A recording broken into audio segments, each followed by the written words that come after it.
Good evening, everyone. We are waiting for one wayward player to arrive, and then I will address cameras. Until then, we can just have a little sit and chat. I do have...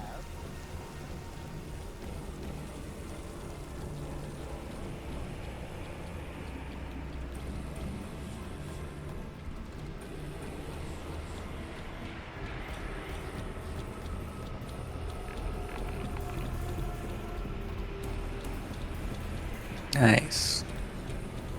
It's thundering out there. There was a hailstorm earlier this morning, and now there's thunder. Nice. And remember how mine was thousands of pixels in size? Hers is a teeny tiny spot about the size of Mickey Rooney. So there we go.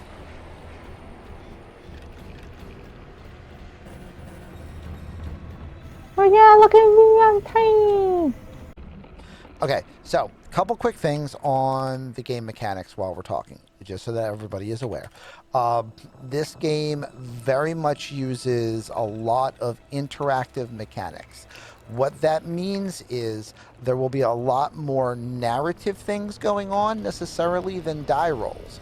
When you are rolling dice, the dice mean something, and that's why you're rolling them. There's no phantom dice rolling in this game, and honestly, you don't want it, because every single time you roll a die... Shiny, thank you for the resub.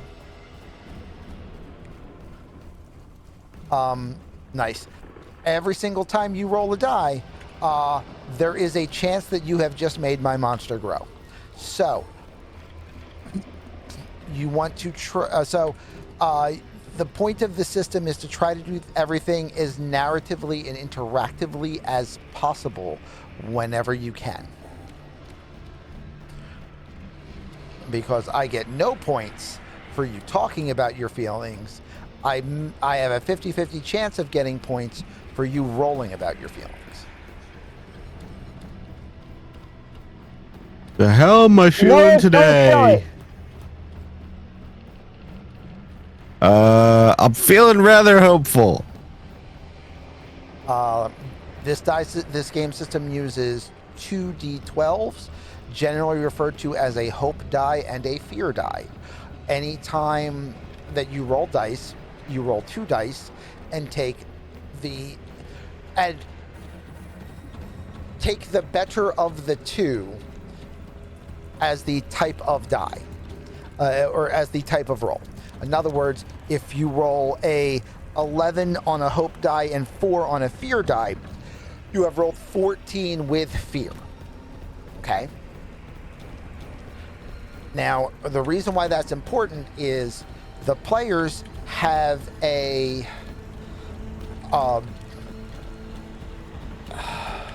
they refer to it as a liquid economy.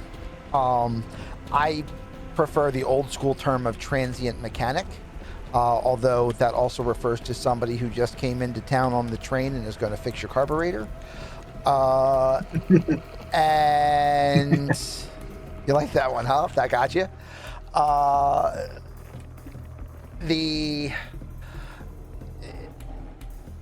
All players start with 2 hope, which you have on your character sheets, and I will try to keep up on screen as best I can in the general location of the fate point.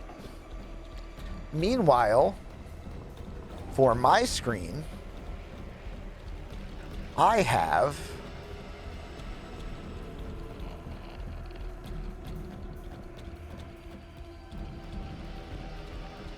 action points that I have banked and fear points. Okay? Whenever a player does a thing, that constitutes taking an action. If you take an action, I get an action point. Anytime you roll with fear, I get a fear point. anytime, and the way combat works is it's much more of an I go you go system than a traditional initiative, and it is much more side based than most modern initiative systems, in so much as when action starts, unless I specify otherwise specifically, the players will act first. That's because you guys have actions and I don't yet. Probably. When you take actions, if you take an action, you get to do a thing and roll the dice. That gives me an action point that I am banking for when it is my turn. When you roll dice, if you roll and hit and was with hope, play stays on your side of the table. And someone else in the party goes, because that just worked, I'm going to, and you just keep moving it along. Does this mean the party could rack an entire side and the GM never gets to go? Sure. Could happen. Unlikely, but could happen. If it does, good job. Luck was on your side. As soon as a player misses or succeeds with fear, I get to go. And I get to use as many of the banked action points as I have in that encounter as I wish. I might use them all, I might not. I might describe a scenario by which one attack incorporates multiple action points. I might describe 7 or 8 quick attacks, depending on how many action points I have. So, it is a much more narratively driven system. Additionally, you all your characters, and you guys are going to have to be up on your characters because I don't know this stuff yet. So I don't know what all your characters have and when you can use your economies and when you gain economies and stuff like that. Try to make sure you're aware of your character and let me know when your character does things. I will tell you, because this isn't on your character sheet, anytime a player is rolling, you can spend 1 hope to assist them, so long as you can come up with an excuse for how you're assisting. And this very much uses the Marvel "Are you okay?" system of assisting. Okay? Like literally, you can anything that makes sense to me or probably makes anybody on the stream chuckle will pass. Okay? And thus the person rolling gets to add a D6 to whatever the total is. That's what your advantage is it's a D6. This can be done an unlimited number of times. In fact, if one person's rolling and the 3 of you want to all give them advantage, they could have advantage 3 times. That just means they roll 3d6 and take the best one. Okay?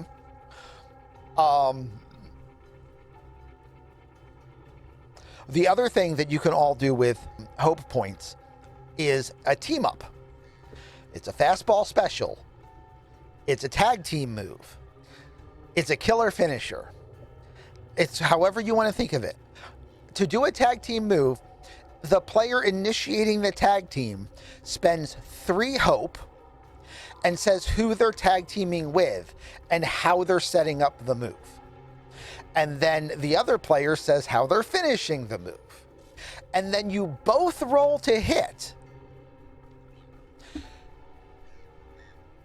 taking whoever rolls highest as what both of you rolled. Or whoever rolls with hope. Like if it's a 17 with hope and a 17 with fear and a 15 with hope, and you're pretty sure you needed a 12, go with the 15 with hope. Right? Anytime you succeed with hope, you get a hope point. If a tag team move succeeds with hope, you both get a hope point because that whatever selection is made is what both of you officially rolled. And then you both roll damage for whatever the attack is that you were doing. So tag team maneuvers are bread and butter finishers. Here's the catch. You can be in as many tag team moves in a session as anyone sets you up with. Each player may only initiate it once per session, but you can initiate it once every session. Now, I believe there is an ability later that lets you do it twice per session. That's a high level ability. You get the idea. But so that's one of those things that anybody can do at any time. So again, most of this is going to be very narrative. Most of this is going to be very character driven. Most of this is going to involve a lot of, discussing our feelings rather than rolling our feelings. Because when you roll dice, rolling dice matters, and rolling dice can literally change the outcome of the universe around you based on hopes and fears. Now, for what we're about to play, I am leaning into a lot of these mechanisms that I am unfamiliar with much more heavily than I normally will in a campaign. And that is so that I can force myself to use them, force the interactions, and try to figure out how they work and develop them. So that's one of the principal thoughts behind what we're about to play. Okay? Is everybody good? Does anybody have any questions? Loads. Mostly related to mechanics, so. Awesome. Well, we'll find out. We will find out. I mean, I have a lot of questions, but also I probably won't learn them unless I play it. Yeah. Honestly. Yeah, I can't even Right there, formulate yeah. questions until I try things. Even reading the rules, I was like, I am not going to know how this works until I actually see it in practice to figure out if it works or not.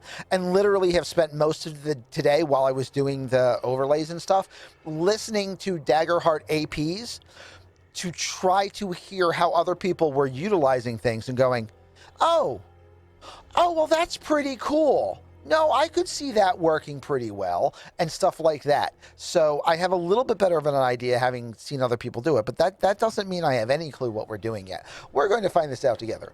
For those who are new, because this may wind up getting edited on YouTube, because I have been on an editing streak recently, chat.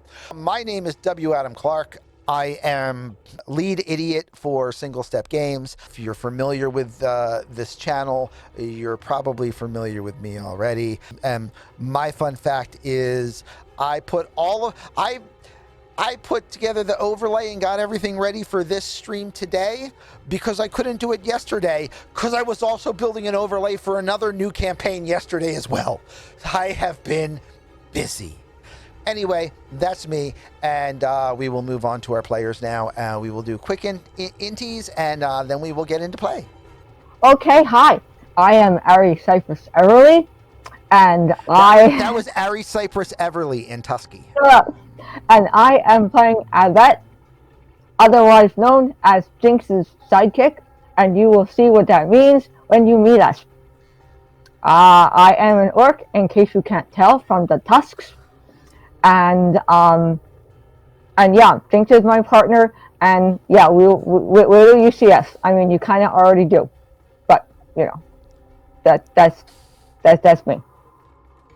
I have missed that accent so much more than I thought I would. Yeah, when I decided to do this, I'm like, I have to do the tusks. I need to find. We used to call it friendly plastic. Yes. At LARP, and so Duke bought me some. So I could try it. I've never worked with them before, and I've never worn the tusks before. So I legitimately had to like overnight order her the plastic so that she could make her tusks. Yeah. And I got it yesterday, and I used it yesterday. So yeah, I think that's my fun fact. It's my first time using this stuff. Yep. Yeah. I wish I still had access to my teeth. They're in a box in a corner, but unfortunately, there's probably about like 600 pounds of stuff in the way that I ain't willing to move. Also, I do not have straws, so I guess I'm gonna be thirsty. It's okay. Just rip the teeth out of your face. You're fine. Are we looking at all tusks in the future? Do it. God. I guess I will go next. Hi, I'm Morton56. I am playing some guy. Hold on a second. I remember his name. I swear I do. I didn't just make him for giggles. London Ironjaw. And he is a loreborn dwarf wizard. I don't have any fanciness to go with this because I'm not quite as creative at the moment. Though I will say one of his favorite statements is I didn't ask what size the room is. Oh no. It's okay. Hi, my name is Jarek. Jenny Outrageous on Twitch and Blue Sky and Twitter and all that stuff. I am playing Farah, the Wanderborn Fawn Seraph. I love that this is a brand new game and nobody knows any of the terms. It's that extra second in between each term. Hi, I am so and so playing the alphabet. Look at kick. Alphabet. Alphabet. I don't know what it means either. Yeah. I was debating between a couple of classes, but Seraph looked like it was like a mix between like a paladin and a warlock. And those are my two favorite classes, Yeah, and it's so got that vibe. It really does. Yeah. Which I found hilarious because the wizard is a cross between a wizard and a cleric. I mean, it was probably good that they didn't necessarily just try to completely duplicate another system's stuff. So I'm a satyr with a giant sword that hits things and throws the sword at people, and then it comes back to her. That seems to be my thing. all right. I guess it's keep signal. Anyway, hello, I'm Dr. Silence. I'm playing Aiden. He's a wildborn orc nightwalker rogue. And fun fact, I happened to get the other half of my order in for the Monty Python game. So now I'll be able to throw small cows across the backgammon board.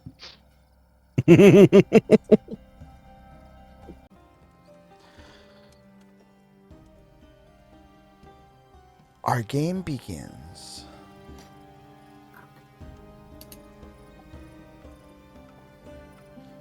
with the four of you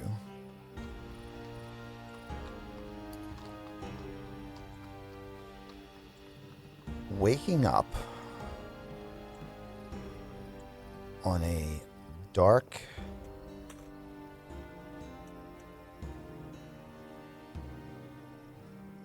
foggy road in the middle of a forest. You remember nothing. That's a gorgeous picture. Thank you. You remember nothing aside from your own name,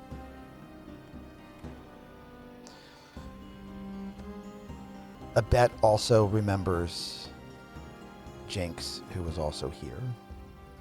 But Okay. Other than that, your minds are empty.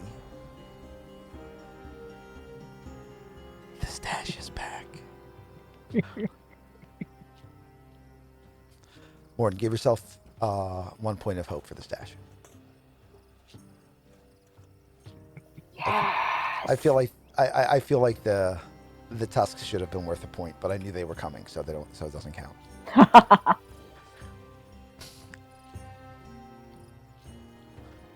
The four of you wake up on this road. Describe your characters briefly. So, that is pretty typically orcish looking. The orc, there is a racial description in this. I decided to go with a gray with some nice pink highlights, although I didn't have very good makeup for the pink. So she's, kind of grayish with pink highlights. She's somewhere around, just under 6 feet tall, which is pretty average, really, for an orc. and as you can see, is very well endowed in the tusk region. Very very attractive tusks, if I do say so myself. Has kind of dark, warm brownish hair, kind of tied back into locks of some kind, and actually has pretty nice, pretty pinkish eyes as well. As all orcs, she is very muscular, actually rather lean, as if she really can move incredibly fast for an orc. She is, in fact, not lumbering, but still strong, but very agile looking. She moves with a surprisingly easy gait, almost as if she is always just strolling through the woods. And she has, when you get to see her, actually, I don't know, if we kind of just came out, you probably haven't seen Jinx yet. Oh, let's say that Jinx is nearby. So describe Jinx for me. Okay. So when she shows herself, Jinx, my partner, my senior partner, if you will, is the most beautiful of little red foxes. She is an absolutely exquisite fox. She is the smart one, and she is the leader of my little party of two.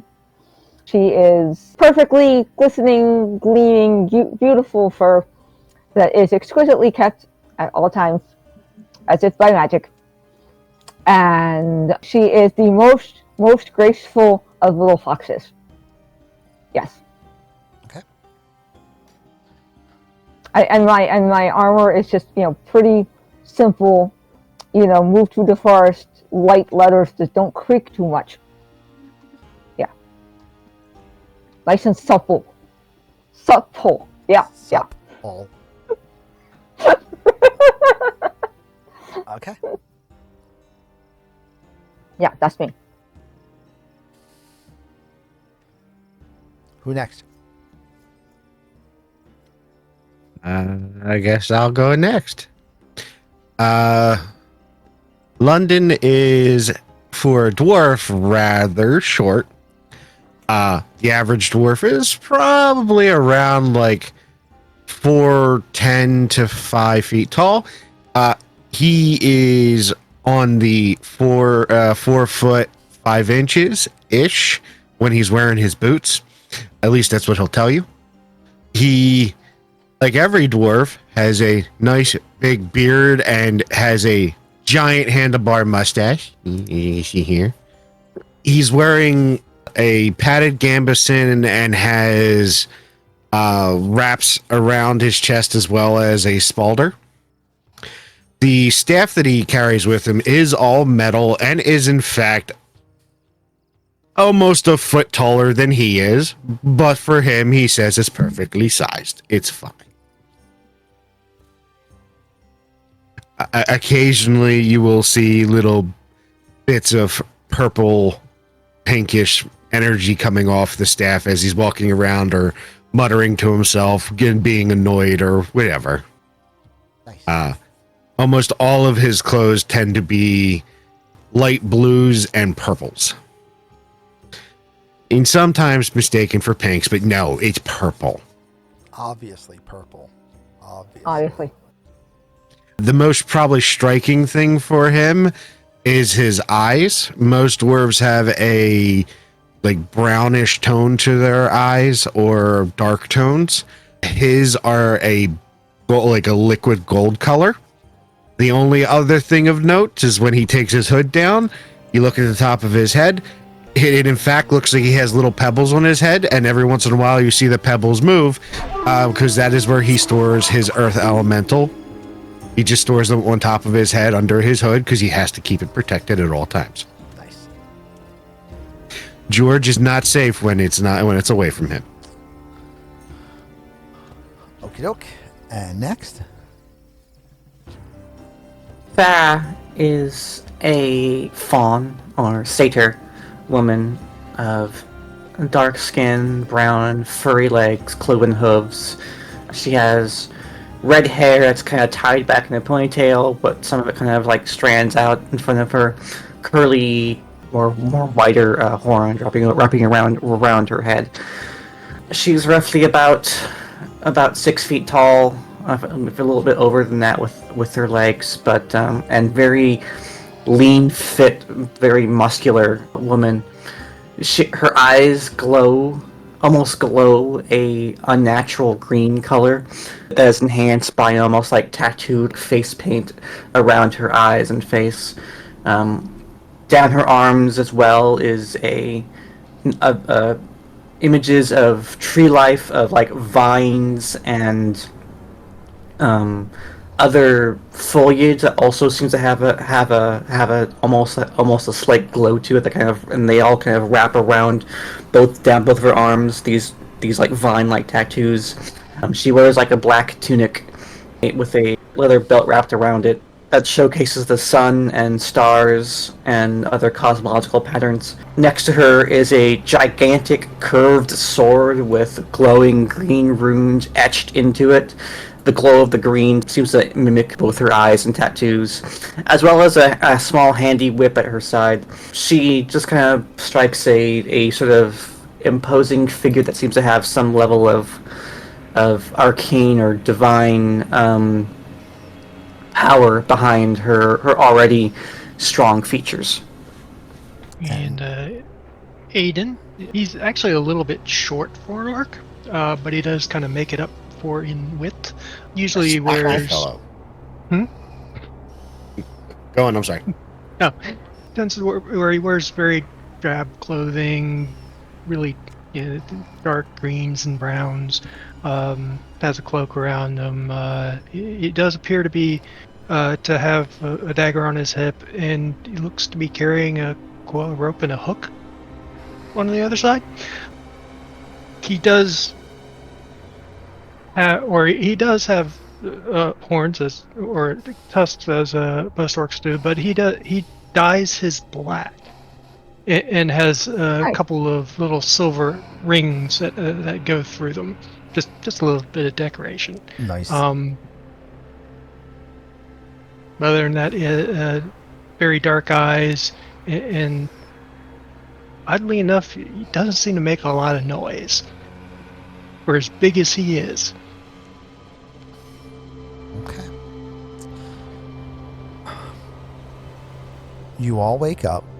You have no recognition of each other. You remember your names, and of course, one of you remembers Jinx. Yeah. You all will also have one call that you can make, not in the session, just in general, of, wait, I remember something. When you use that, you get to describe the thing that you remember, and that will be canon. Use it wisely. Okay. That's a once ever thing? That is a once ever thing. Okay. Just making sure. Oh, this is going to be a nightmare. Okay. Yeah. So. It's brilliant, but I'm never going to figure it out. So. You all kind of come to sprawled out on this dirt track, wandering through foggy woods. What do you do? Does it feel like just waking up from a nap or getting up in the morning, or do we feel It feels drugged? more like a hangover, but without any of the... mentally, it feels like a hangover without any of the physical symptoms of a hangover, aside from the brain fog, if you'll excuse the term. If you drank last night, you don't remember it, because you don't remember anything. Do I see anyone else? Each of you sees the other three of you, yes. Yeah. Oh. Jinx, did I run into a tree again? You see this from the side of the road. This small red fox just kind of like runs over, nuzzles up against the orc, and just.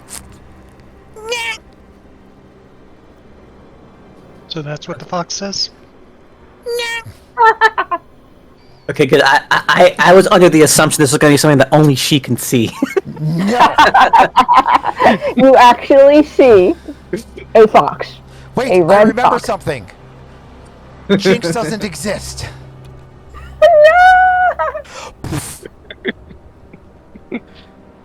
You okay, Jinx? Did anything happen to you? Do you feel fuzzy in the head? Just kind of runs around in a circle around you. My head. What was I drinking?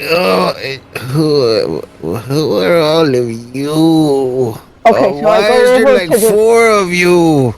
I go over to the person with the fine mustache. Okay. Hey, are you okay?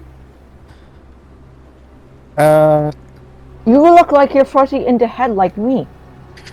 No, I am not okay. I am London. Oh, hi London. I am a vet.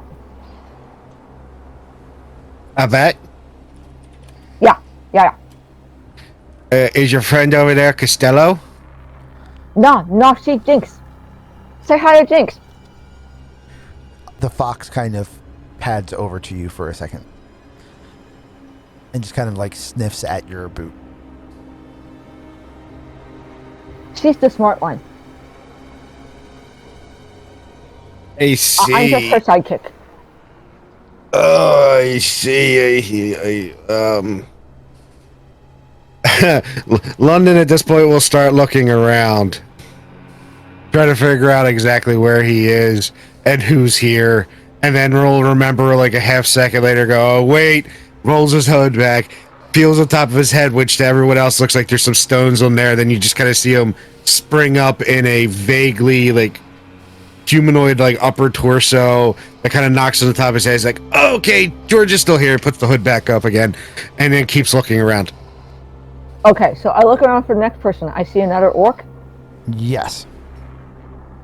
Okay, so we'll go over to work. Oh, good. More tusks. Are you okay? 5 more minutes. Yeah, I get it. I don't think I went to sleep here. I don't remember though. How about you? Look. Well, how'd I get here? Yeah, that's what I thought. I don't remember this is where I went to sleep, but I don't remember where I went to sleep. Wait, Jinx, where did we go to sleep? Okay. Jinx just looks at me and says, and like kind of walks like back and forth in a straight line on the road, but doesn't respond other than that. Yeah. It's So- okay, so- take a minute. I Yeah. want to make sure everyone's okay and then look around. Now, normally when I go out like that, I have something to drink in the morning.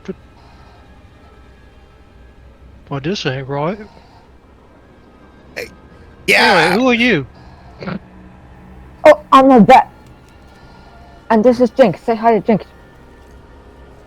Hi, Jinx. Jinx actually springs and kind of runs up Aiden's like side and then kind of perches on his shoulder for a second before hopping back down. Yeah, Jinx likes Looks you a bit more friendly to you, I guess. Yeah, Jinx What likes the- you too. Well, cute little fella.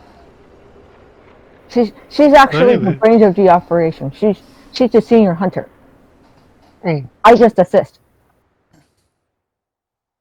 Well, I'm Aiden. I'm a vet. This So, yeah, Aid and a vet and Jinx. Mm. And that's London. And I point to the gentleman with the fine mustache. Hmm. And who else do we have over here? I see someone else. And I walk over to. I'm sorry, I already forgot what Jerica said her character was. There. You see the fawn pull Oh, out wait, I see him. this giant ruined sword and stab it into the ground, and then use it as like a prop to pull herself up. That is a good sword. Are you okay? You just kind of see her blink a couple times. You see as she blinks, you notice that you see her eyes kind of adjust and begin to like glow again as she looks at you. Hell, you. I am a vet, and this is Jinx. Say hi to Jinx. Jinx runs up, kind of circles around you once or twice. Tail wagging. Oh my. I'm sorry, I just noticed. Those are mighty fine horns you have. Sorry, this is not the time. Are you okay?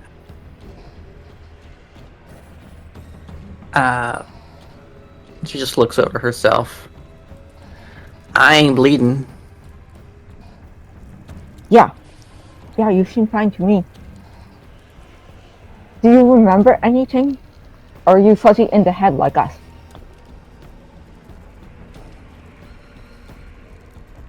I'm a bit more than normal. Ugh. You can say that again. I didn't even think I drank that much last night, but I don't even know what happened. Okay, so no one remembers each other except me and Jinx, right?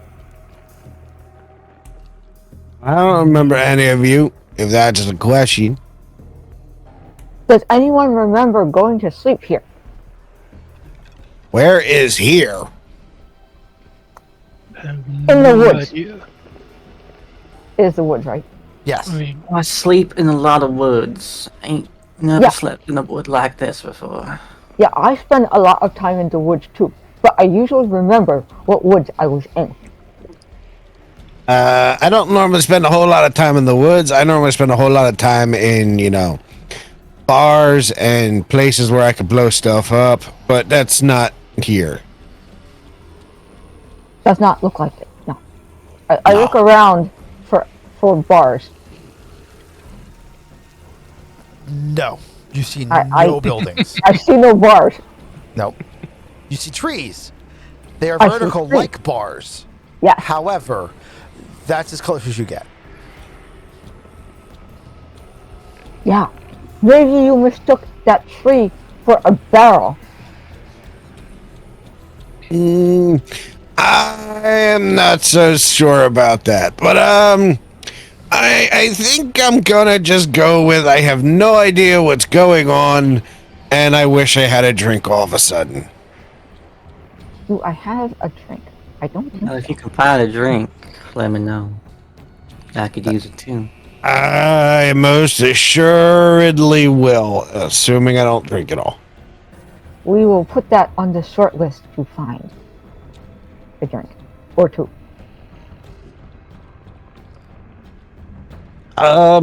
Okay, so no. Go on. nothing else has happened yet, right, GM? Correct. Okay. Nothing has attacked us yet. I want to take a quick listen. Do I hear any indication of any other features around, such as like As you try running to water? as you try to examine your surroundings, you hear oddly nothing. Like the air itself is still. You hear no ground animals. You hear no birds either on the wing or singing. There is no wind. Nothing moves. The smell is similar to that of a forest in late summer. but also has more of a slightly metallic scent to the air. The trees are all leafless. And the only other thing you notice is a set of footprints every so often in the road, heading in a thatwardly direction.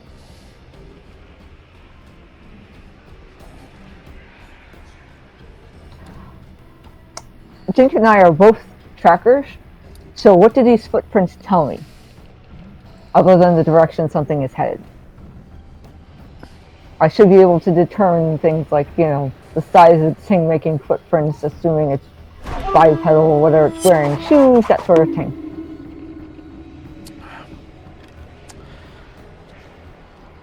All right. I am going to say that is going to be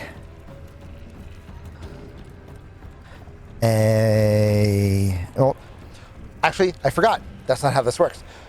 Look under your stat line. Okay. I will pull this into view for everyone else.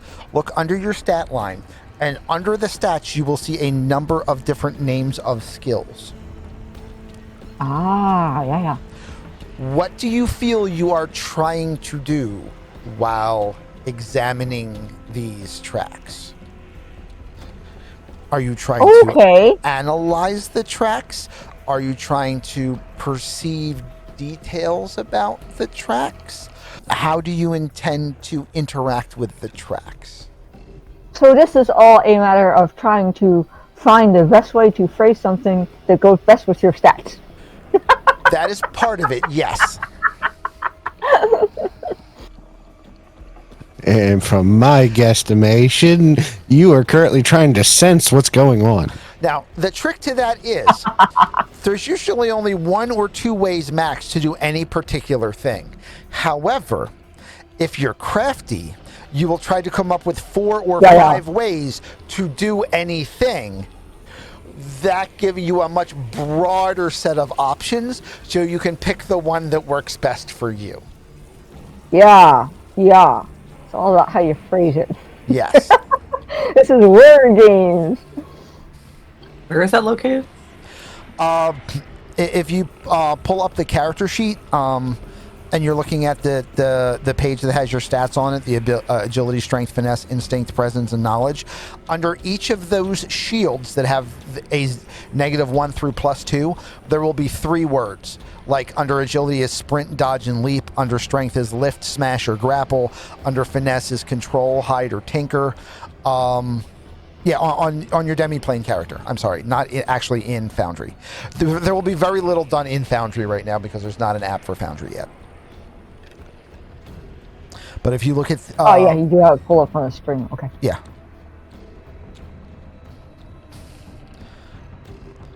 But if you pull up your demiplane character sheet, you'll see that right on your page. Yeah, I don't. I'm trying to figure it out. Sorry. No worries. Do you have the stream open by any chance? Because I'm showing your character sheet on the stream. Oh.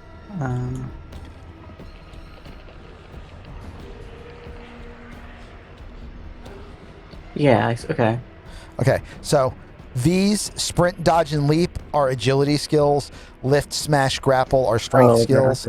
Yeah. Okay.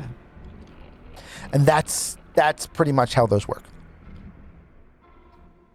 So I'm going to say that as an experienced hunter tracker, I'm going to call it sense because I'm trying to get a sense of whether the tracks I'm seeing belong to predator or prey or something else.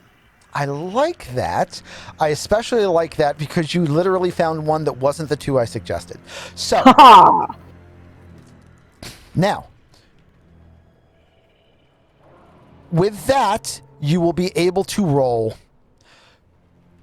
2d12 and add your instinct bonus, which is a +1. However, you also have an experience. You're an experienced tracker. Yeah. Yes. So if you choose to spend one of your 2 fate points, you can add your tracking bonus of Which I 2 believe is 2. to the roll. What's that?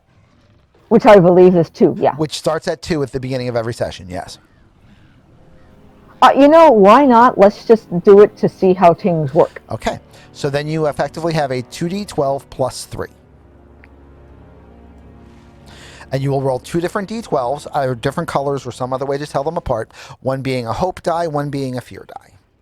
Yeah, how does that interact with macros? Well, if you program in the macro, then it is...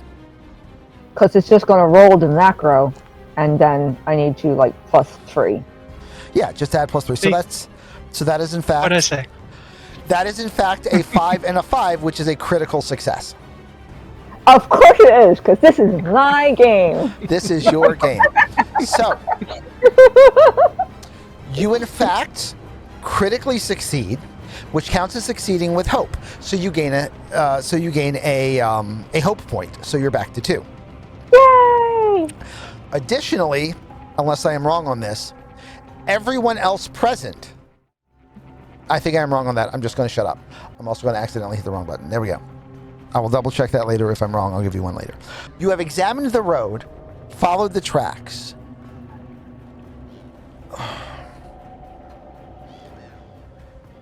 There are several humanoid footfalls along the path. There are also several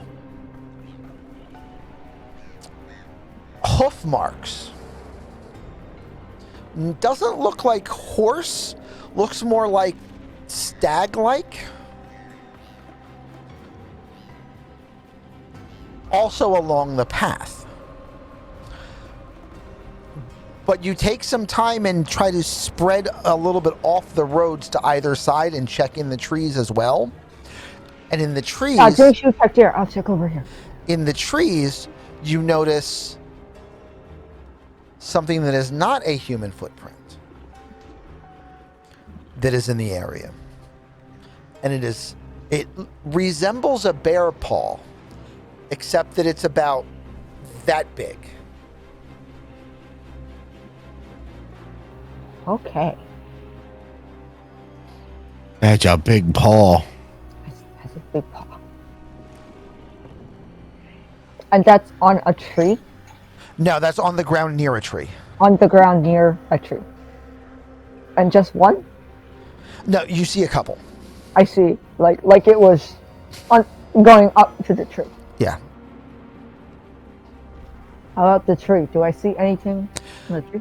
You do. You see some scratches on the tree. They don't look like claw mark.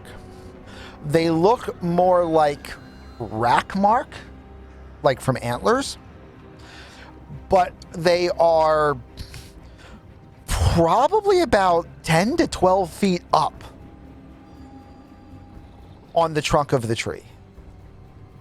Do they look We're dealing with proportionate? bear lopes.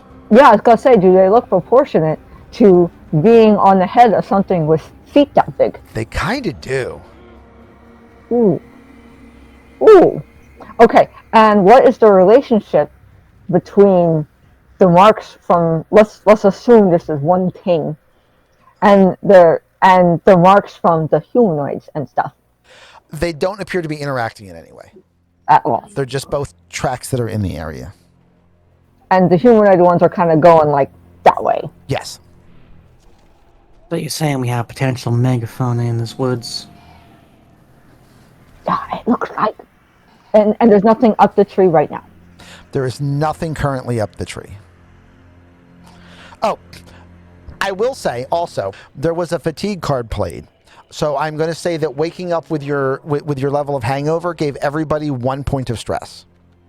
That is fair. However, because of Ari's critical success, Her stress is cleared, so she has no stress. She is stress-free, I had no stress. which is obviously role-playing if you know Ari. Obviously, yeah.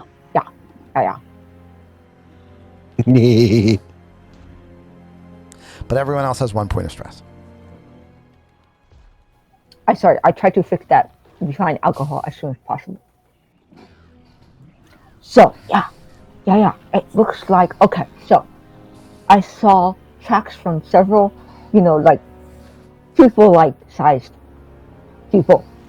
And then there's just one thing. Looks like it might be one big thing with big paws and big like antlers.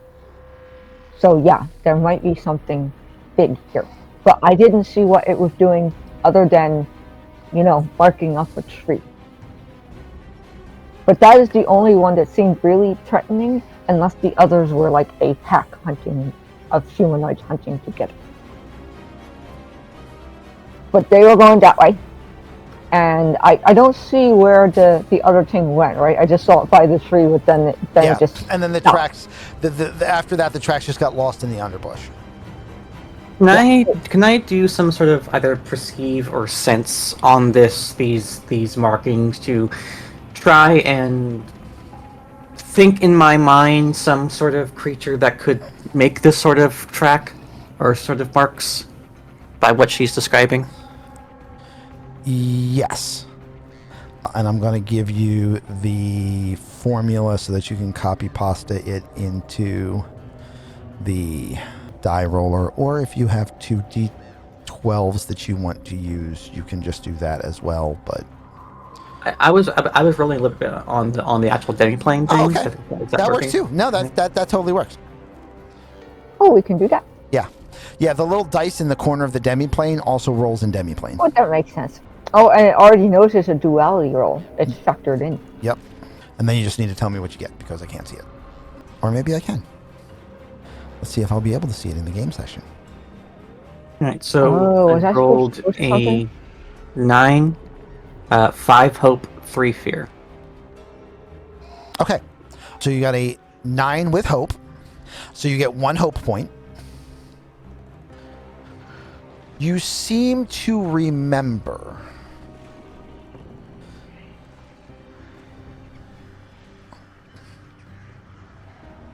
just a vague memory.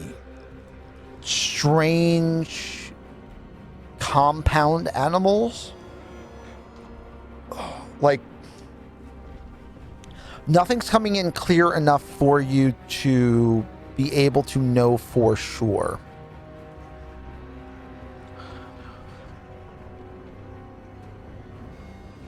Like, definitively what this is, but you remember strange combinations that are half one type of creature and half another.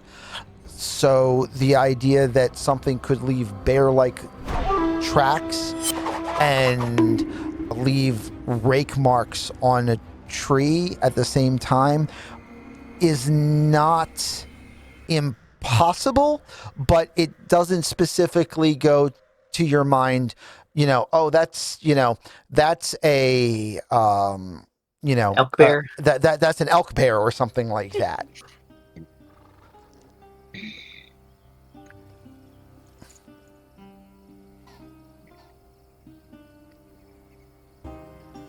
I don't know the exact type, but there's something. It's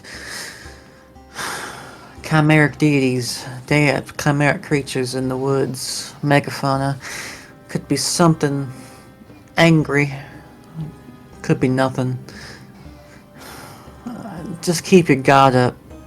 Figure something out. For sure. So, where do you guys want to go? Do you want to follow where the humanoids went? I cannot tell where the other thing went. I think going back the way where people came from would be better, personally. More likely to bring us to, where people are. Yeah. Not necessarily always the safest place, but probably still safer than wandering blindly. Yeah.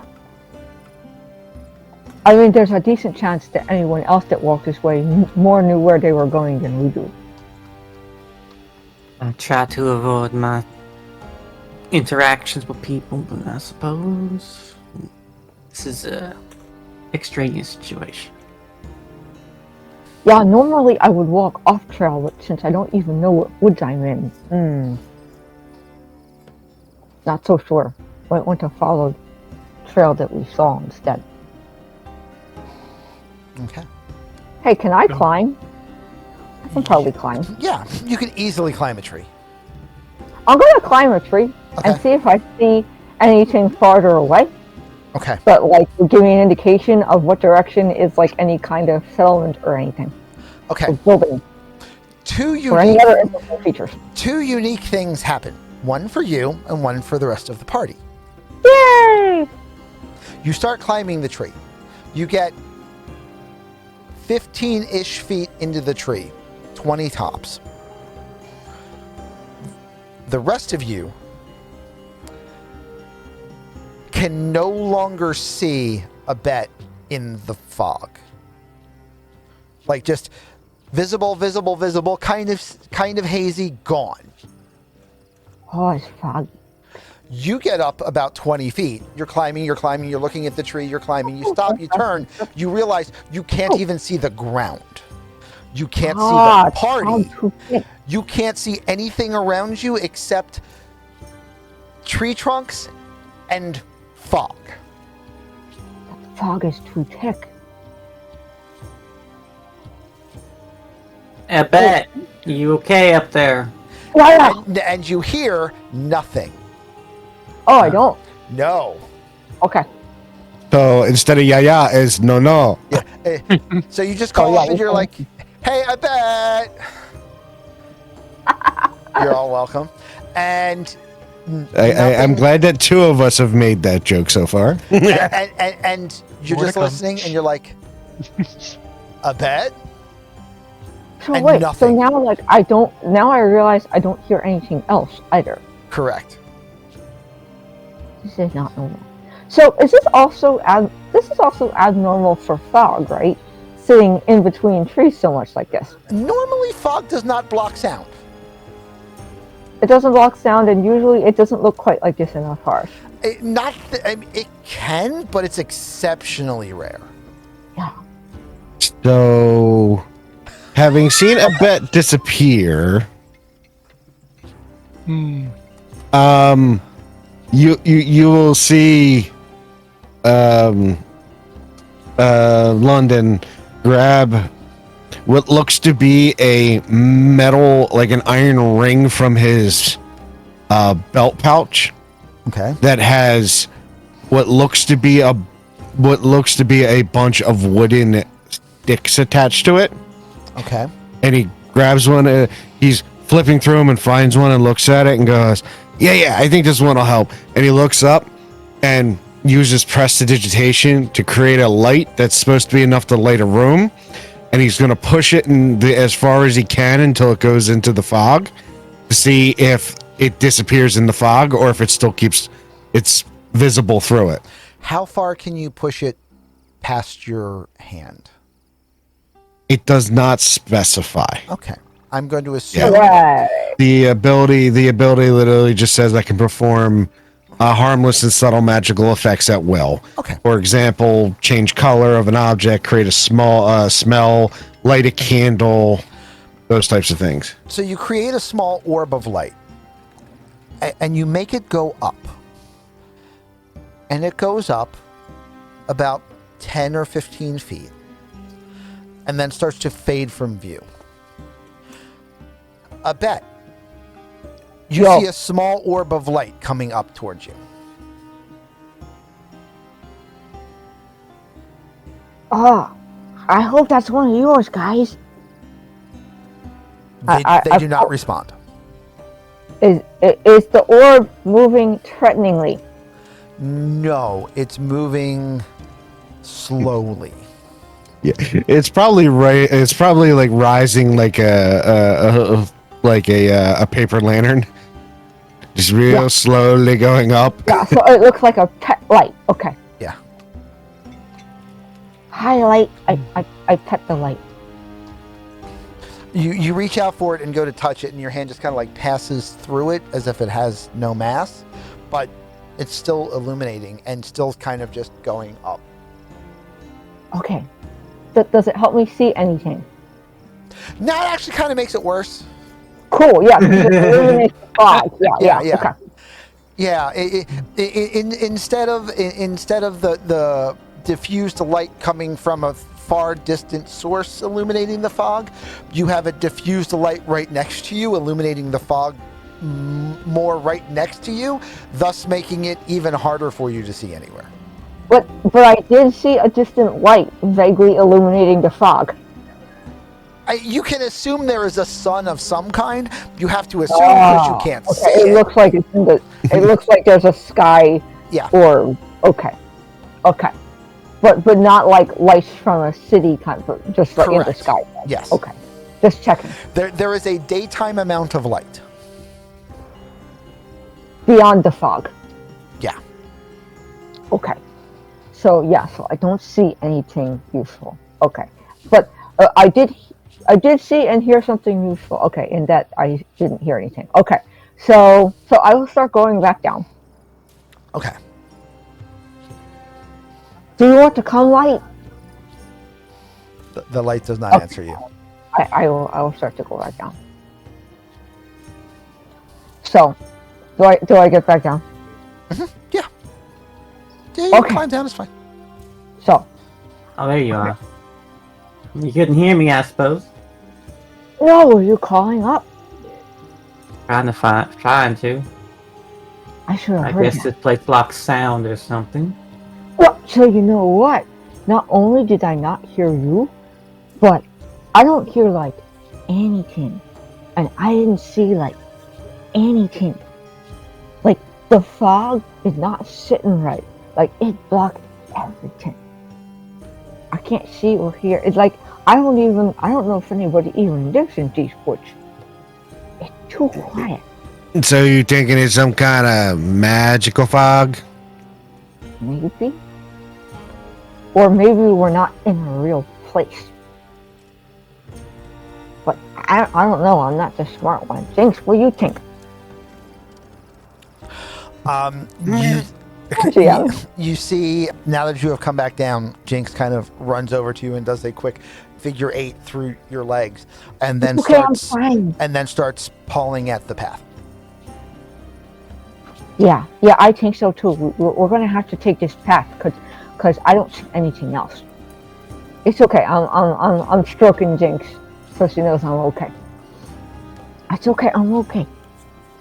But yeah, you're right. We're gonna have to follow this path or these tracks because I can't tell where anything is. I didn't see any like distant lights from a town or building or anything. I didn't hear, any like rivers or anything. There's like nothing here. So yeah, we're gonna have to just try to follow and see if either the path or the tracks, they may not stay together. Go to anything useful. So do you want to go backwards instead of meeting up with them? Go back to where they came. You think, London? It depends on whether we want to run into people or want to try to not run into people. I mean, I would assume they know where they're going, or at least I would hope they do. So follow the tracks, I guess. Them. Okay, and hope it is more safety in numbers, and not that they're people that don't like us. But they didn't look. The tracks didn't look like they were walking in a stressed out fashion, right? Nope. No, they look fine. They were just kind of sauntering, right? Correct. So yeah, the humanoids didn't look like they were either running or stalking or anything. I think they were just walking like normal. So yeah, it might be okay to run into them. How many footprints are there? It's tough to know for sure because the path is pretty hard packed, but based on heel mark and tread, you would assume maybe half a dozen different sets of tracks. It doesn't look like they were Together probably or traveling separately? together. It just looks like they have occurred reasonably frequently to each other. Yeah, I wonder if that person there was following that person like we're following them, but you know. It doesn't look like it's like our tracks, like we've been walking this whole time, and then Like It we walked in does. circles and it was us. You yeah, look at your own boots, and it does not. there's no like weird. There's like it's not three humanoid tracks and a pair of hoof tracks that keep walking over and over again. Well, there are humanoid tracks, and there are hoof tracks, but they don't appear to be yours. But that's a good check. Party just like us. Those hooves don't look like your hooves. No, those are not. Those do not look like your hoof marks. No. They I look would smaller. rather Those we. don't look like your boots. I'd rather we just find some level of people or link up with some kind of herd somewhere. Okay, then we followed. Rather than just staying out in this place. Yeah, because there doesn't seem to be much here for like eating or anything either. So I could hunt us food, but I don't think there's anything here. I think this is like a fake forest or something. I don't know. It's not normal. Not. But okay, let's go this way. Okay, so in the grand tradition of dungeon delving, what is your marching order? How is your party set up? How far apart are you? What are your intentions while heading down the path? You know, Jinx should probably scout ahead. I mean, I could too, but Jinx is even smaller and harder to see. I mean, I'm quiet, but Jinx is even better. She'll probably scout ahead and come back if there's anything we need to know. I'm gonna be either beside or in front of a bet. Okay. I want to be like in front of the party. Okay, so the two of you in the front and the other two in the back. Works for me. Everyone give me a D12, a single D12. Okay.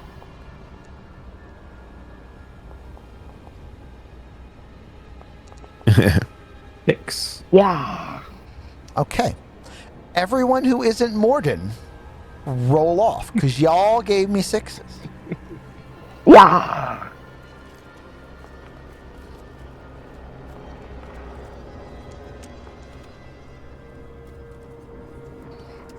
Okay.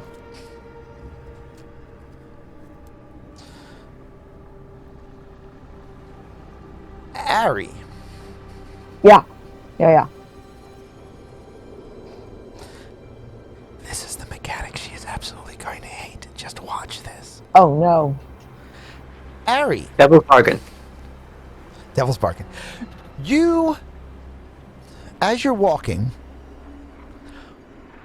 you remember something. You remember something about one of your companions in the party. No. What? That's what you have to tell me. Who is Oh. it? Who is it? And what do you remember? Pick a person, make a fool out of him. You're right. If you're totally a far, I'm going to hate. Pick a person, Okay. tell a story. Who do you remember? Okay. I'm going to cheat for the first one since I wasn't prepared for it.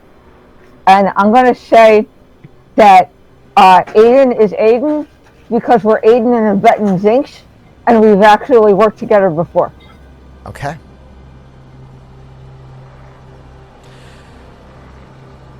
And we all know each other. You, in fact, remember pulling a job with Aiden. What do you do with that information? Oh, wait! I gesture to Jenny. I'm sorry, I forget your character's name already. I need to write these things down. Farah? Farah. Sarah. Sarah, wait. Okay, wait, Sarah. 2 things. Okay, first of all, I forgot to tell you. Thank you. If Jinx comes back running this way, she might just be coming back with info, but sometimes she flushes, and she might be bringing something back with her if she's flushing a target. So just be prepared, okay? But also, hold on a second. I gotta go talk to Aiden. Just wait right here. And I realize Aiden's like 5 feet that way. Yeah. Like, originally you guys were trying to keep a good, like, 20, 25 foot distance, and you quickly realized that at 20 feet, people cease to exist. So you're down to about 10 apart. We should stay where we can see each other. Yeah. Aiden! Yeah. I'll try and whisper like nobody else can hear us, even though I know they can. Okay. Aiden! I worked with you before. I remember that now. Did. Yeah, you already know Jinx. Aiden and Gat and Jinx. Well, We was a team. I mean, I would explain why he's a little friendly, but Yeah. and I take it I have no she memory. remembers you. Not yet. I told her she's the smart one. She remembers you.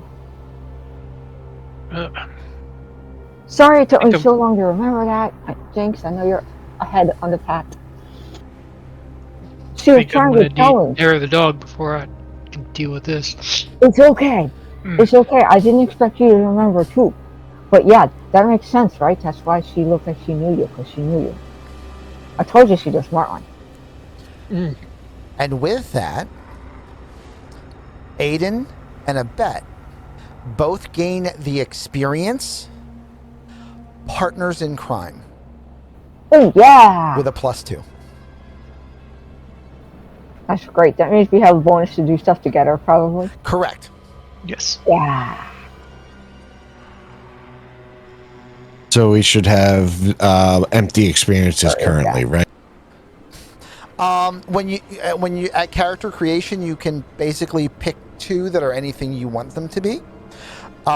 If you Well, I gotta go back into character generation. if you haven't picked any yet, you can just make them happen as appropriately as needed, or you can figure out whatever they are. They are as broad or as narrow as you want them to be. They will be a +2, and to utilize it, you have to be able to make just cause with it and be able to spend. Is card play allowed on this one? Yes, I just have no clue what the cards will do yet. Okay. That's part of what we're testing right now because I don't know. We're gonna make it up as we go along. Yeah. Yeah, I haven't figured out where to put that in the character sheet because I go back into character generation, it tells me I only have 2. Yeah. But You might not be able to have one yet, but just assume, Yeah, it's fine. just remember that the 2 of you have partners in crime because you remember each other. yeah, so I can find somewhere to put notes or something. That's You where can also put it on the character sheet that you have in Foundry. Just like put it in the biography section or something like that in the back. Right. Because you can always just write notes there.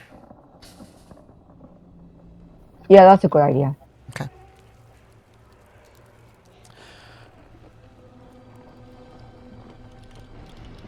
You continue on for another hour, 2 hours.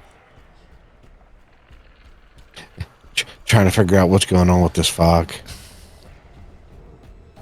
Study the fog. At which point, Jinx comes running by on a soft tail. News and a half? Apparently. Man, I didn't know Jinx could drive. Right. Cool. Take us away, Jinx. Take us I want to away. see the smart one, man. You can do anything. Jinx is being chased by it. Jinx comes sprinting back, and I would like to know what Farah and Abet plan to do in response to that. I would know from experience what kind of sprinting back she's sprinting with. Is she sprinting back with a jumpy little, oh, I found something interesting, or is she sprinting back with a, something's chasing me? I'm not sure yet. Okay. So, if she is bounding back with a "I found something interesting," I get ready to bend down and give her the old what is it, boy, and gently tell her it's okay, it's okay. She's just going to tell me something, and we might find something interesting. And she's sprinting back with a "Oh my God, they're going to eat me." She's not scared because she knows she can outrun them, but she's sprinting back with a "Oh my God, they're going to eat me." I will I will signal everybody like get ready and like pull out weapons in a prepare for ambush kind of fashion. Okay. And what is Farah doing? Farah is currently, seeing as Jinx seems to be Abet's thing, she's just gonna kind of let Abet do her thing with her friend, Okay. but she'll keep a hand just kind of just hold tightly to her weapons and brace for something to appear in the fog, Okay. taking a fighting stance.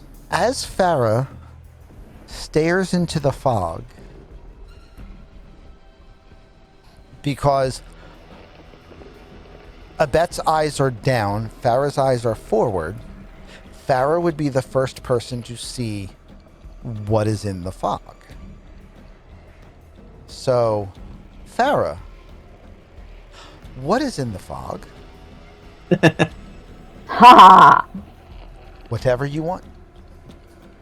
That's why you didn't know. Sorry about that. I didn't catch that I was supposed to do that part.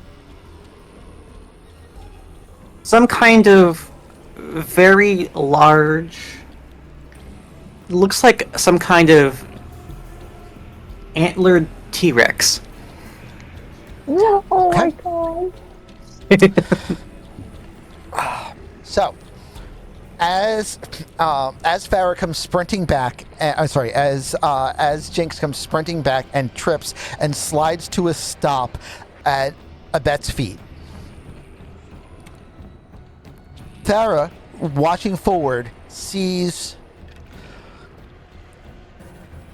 the mist part about 14 feet in the air. Oh boy. And what you see is a chaotic chimera of terrifying proportions. It is the body of a Kodiak bear on the bottom, leading into almost like a centaur-like trunk that has a thick scaled hide similar to the torso of a alligator or a crocodile, including short stumpy forearms, and then a big head with snapping jaws and what looks like a moose-like rack on top of its head. Nice rack. And I am going to try to find a appropriate threat, and we are going to go into action economy. Ooh. Now, the way this works, someone will say they are doing something. They will attempt the something. That gives me one action point. They will then roll. If they succeed in their roll, and by the way, I have no fear tokens yet because nobody has even failed with fear or passed with fear. There has been 0 fear dice shown. Fear. No fear. Cierto miedo. You will take an action that will grant me an action point. You will then roll your action. If you succeed with hope, you succeed in your action, and then someone else says, and that lets me, and then they will take an action. Whoever goes, goes. And this will continue with me collecting action points until someone fails or passes with fear. Got it. Once that happens, the player chain is broken, and I can use one or all or anywhere in between of the action points that I have collected. That's interesting how So that we're works playing directly nine with one of ball. my abilities.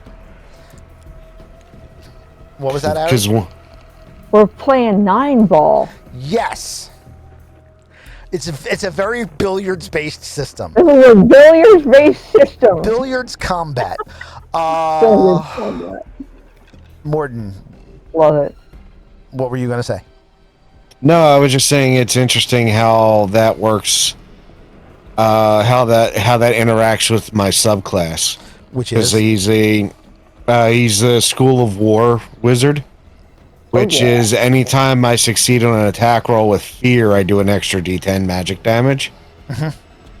So it's Yep. anytime I'm causing the turn to fluctuate over, You at It's- least make it hurt. I make it hurt more. Yeah. That's cool. Okay. Question. Yeah. As I see this massive creature lumbering into the woods towards a bet, can I trigger my memory thing? Sure. Yeah. What, Oh, I remember this. what do you know? What do you know about these, Farah? I get a flashback of myself in a old ruin, in an old temple, Okay. training, having these bowing to these large effigies, these large horned effigies, having my tattoos kind of inscribed on me, my sword given to me, and I learned that I am a ordained hunter of the horned god, who is trained to hunt down and kill chimeric and abominable creatures within the forest. I am a monster hunter. Okay. You gain the experience Monster Hunter and can get a +2 on any attack when you are attacking a non-natural creature. Okay. Or whenever you can argue that you can use it, because that's how the system works. And I have to remember that I don't get to declare anything. Awesome. So you have Yeah. you gain the experience Monster Hunter. That requires using a hope point to activate it. It's a fluid economy. You gain points, you lose them all the time. Yeah. Okay. What does anybody do? I was curious where you were going to go with that. Like, there were so many options, and I had literally no clue if it was going to be, oh no, this is the avatar of my deity, we're going to talk to him now. I would have just been like, all right, fuck our combat, let's talk more. Like, whatever you wanted to do, I was up for it. So, okay. So you look at this thing, grin, remember that you are trained to hunt them. And what do you do next? Would you say the enemy is in close range? Yes. I would not say they are in melee range yet, but I will say they are close. Just so everyone knows, ranges are melee. Right there. Right? Very close, which is within 20, 25 feet.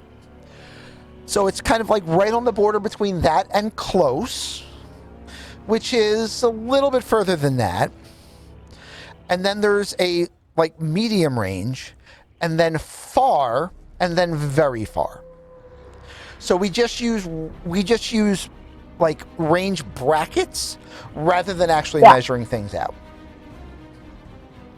That makes sense, honestly. So the creature right now is, we will say, close to the front two. Actually, we will say very close to the front two, but just by a scotch, and close to the two in the back row. Because, so as a seraph, I have a thing called spirit weapon. When you have melee weapon equipped, it can fly from your hand to strike an enemy at close range and return to you. Yes. That means it could hit close or very close, because very close is closer than close, so you're good. So yeah. So Cool.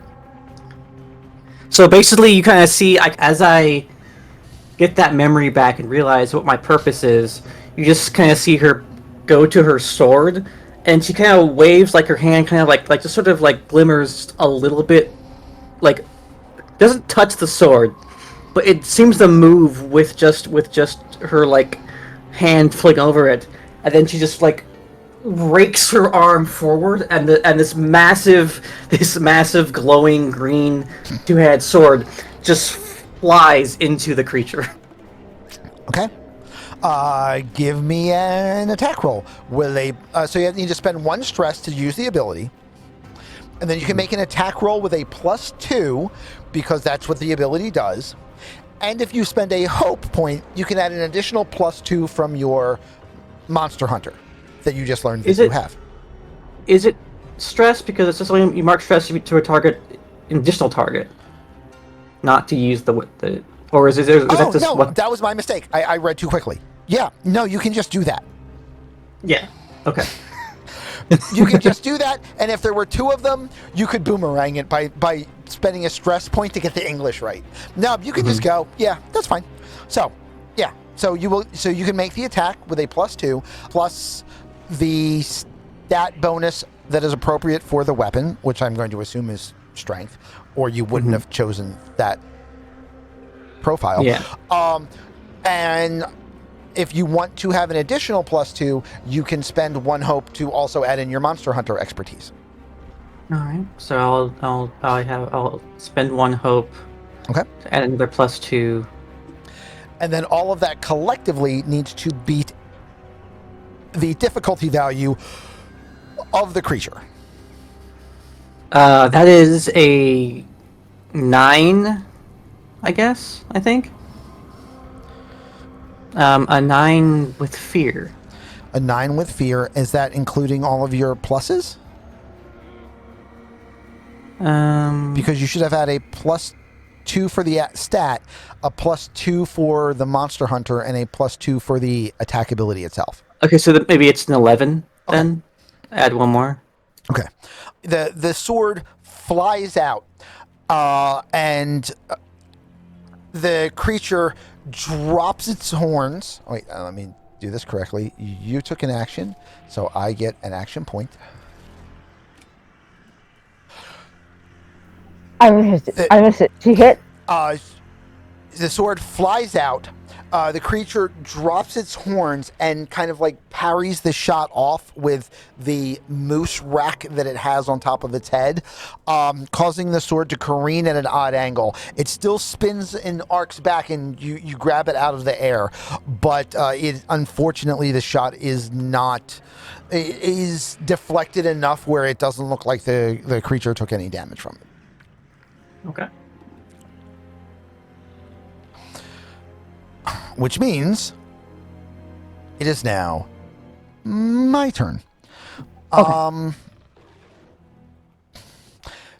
The massive creature is going to charge forward.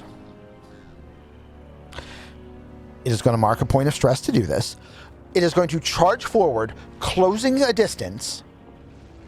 So for the 2 of you, it will now be at melee. For the other 2, it will now be at very close. And as it does so, the bear moose T-Rex is galloping. The Kodiak moose T-Rex is galloping on all fours, leaning forward, rack down, and angled directly towards both of you. And I don't know if it matters for me or not, so I'll just roll anyway. Do either of you have an evasion of 11 or better? Yes. Let me look. Because of the card I put in my loadout. An evasion of 7. Okay. Jinx and Abet roll out of the way. Farah tries to move, avoids getting tackled by the massive 1,000-ton meat of the creature, but is going to get struck, which means we now get to see how damage works, because this is very unique. The creature will do 16 points of damage. That is not hit points. Good thing. That is 16 points of damage. Mm-hmm.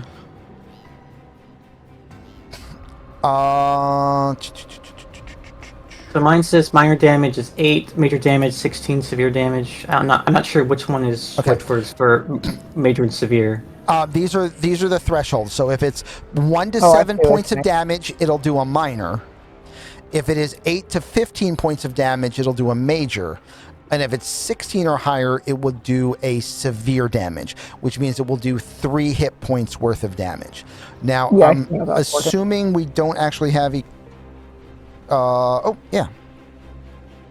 Oh, wow. So we are going to equip your gear real fast Yeah, I noticed that. because that... Oh, yeah. Because that 1 point of the Gambison being flexible, adding 1 to your evasion to make it an 8, will mean it goes from a 16, which is severe, to a 15, which is really major but not severe. Yeah, that's good. Well, so that's the thing. Is evasion or armor better in this? Because I had this thing, because reason why didn't have it equipped Okay. is because I have bare bones. Oh, okay. Which is, if you choose not to equip armor, you have an armor score of 4 plus your level. Okay. So I have. So that's actually much better in this case. Basically, it depends on how often 1 point is going to make a difference. So what that means is, that was my mistake. I apologize because I didn't really read over the characters. That means you have currently 5 points of armor. You can abate 5 points of damage during a day. Oh, I can give 5 points damage to a bet. Yeah, you just pull a bet in the way and she gets scored instead of you. So, now, you can use... So, you are about to take 3 points of hit point damage. You can choose to take 3, 2, or 1, or none, depending on how much of your armor you want to utilize to block the inbound damage. Okay. And then is that what armor slots are? Yes. So the more I use it, like that's the... Yeah, you would currently have 4 plus your level, so 5 armor slots. Mm. And once they are, each point can be used 1 time per day, barring abilities that allow it to return I at see higher them. levels. Okay. So you have 5 points. So you are about to take 3 points of damage. You can soak all of it into your armor and just stand there Billy Badass about the whole thing. You can decide to save it for later and get racked for 3 points of damage, or you can do anywhere in between that you feel is appropriate for this situation and your character. Like, you could say, okay, maybe I normally would take some, but I'm supposed to be trained specifically against these guys, so that means I know how to roll with this punch, so I'm not going to take any this time. So it's very... So that flow of the combat is very narrative in that way. So in this situation, you would take all 5 armor points to negate the damage? You're going to take 3 points of damage, so it would take 3 points of armor to negate that damage, leaving you with 2 remaining points of armor for the rest of the day. Okay, then yeah, I'll spend the 3 armor. Okay. And basically, put my sword in front of myself. I use it as almost like a shield. As I kind of just like jam the sword into the antlers and just sort of like both of us are kind of like locked into this like back and forth kind of stress, like push and pull. Nice. I am now out of action points. Play returns to your side of the court. Okay, so it comes barreling through, and being used to these kinds of maneuvers, as this is often how Jinx brings larger targets to me, I kind of, since she tripped, I kind of like grab her and like do like a spin move that kind of gently flings her out of the way on the first spin.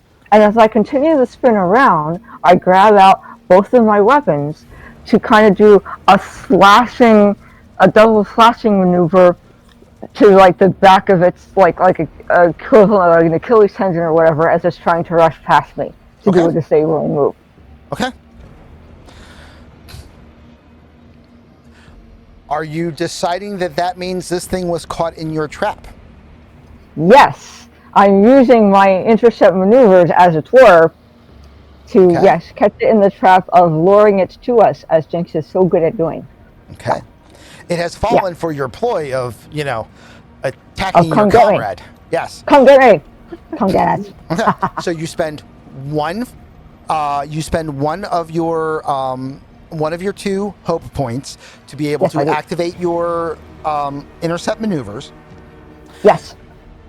And that means you can add +2 to your attack roll. And my broadsword is reliable and has a +1 to attack roll. Okay. Also. So I have a total of a +3. Okay.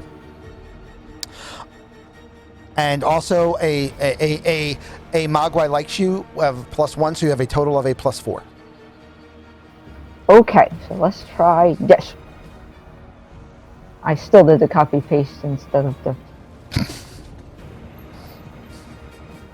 Except now I can't hit the roll button. Gah. I thought I was being clever. Yeah, I kind of noticed because it wasn't responding to anything. There it is. Okay. So that was with a lot of hope. That was a 23 with hope. It was with hope. So you will hit. All right. And because of my secondary weapon, it gets the bonus to damage. It looks like it is already in there. So it looks like it is a 1d8 +2. I'm going to still roll that in Foundry. Okay. Just so everybody can see things. Yeah, and I think that is the only thing affecting it. Okay. So you cut both of your weapons land on the creature, slicing into it, not quite hitting the tendon as you had hoped, but most definitely causing damage. Okay, so I still have at least 1 hope point left, right? Yes. So I can apparently use it to make this target a focus. Okay. Have a rangery focus, and so I will always know what direction it is in. Okay. Although it's pretty big, so I guess, hey, it might help if it goes too far into the fog. Also, any damage rolls I make against it also deal a stress, although it does not say if that is after this attack or before this attack. Well, since it says you spend the hope and then make no, it says you spend hope and then make an attack. Oh yeah. So you spent the hope first to do this, so that means that attack actually did cause stress. Okay, so I'm stressing it out. Right. And and then it also says for chat, when you miss them with an attack, you can end ranger's focus to reroll your duality dice and take the new result. So, I can either choose to keep it or say no, I don't want to miss. Right. And try again. Yep. So yeah, okay. So let's say that's what I did. Okay. And now it is stressed out. It is stressed out. You have hit it. It is focused, which is legally distinct from being marked. And I have an action point. Now was that both my hope points? Did I not get them back? Okay, yes, that's fine. Yes, and both of your hope points are for now used. Okay, that's fine. Just checking because I could also gore it if I had any, but it's fine. No, wait, you succeeded with hope, so you get 1 point. Okay, so I will spend it and gore it too. Okay. Just because I want to use all the things. Okay. After making a successful melee attack, you can spend hope to also gore the target with your tusks. Okay, so just add a d6 to the damage result. There you go. Yeah. Okay, so that will bring your damage total from a 6 to a 10. That sounds like it's not bad. In fact, making it a major rather than a minor. So, that's a big difference. So that in fact just doubled the damage because it went from 1 hit point of damage to 2.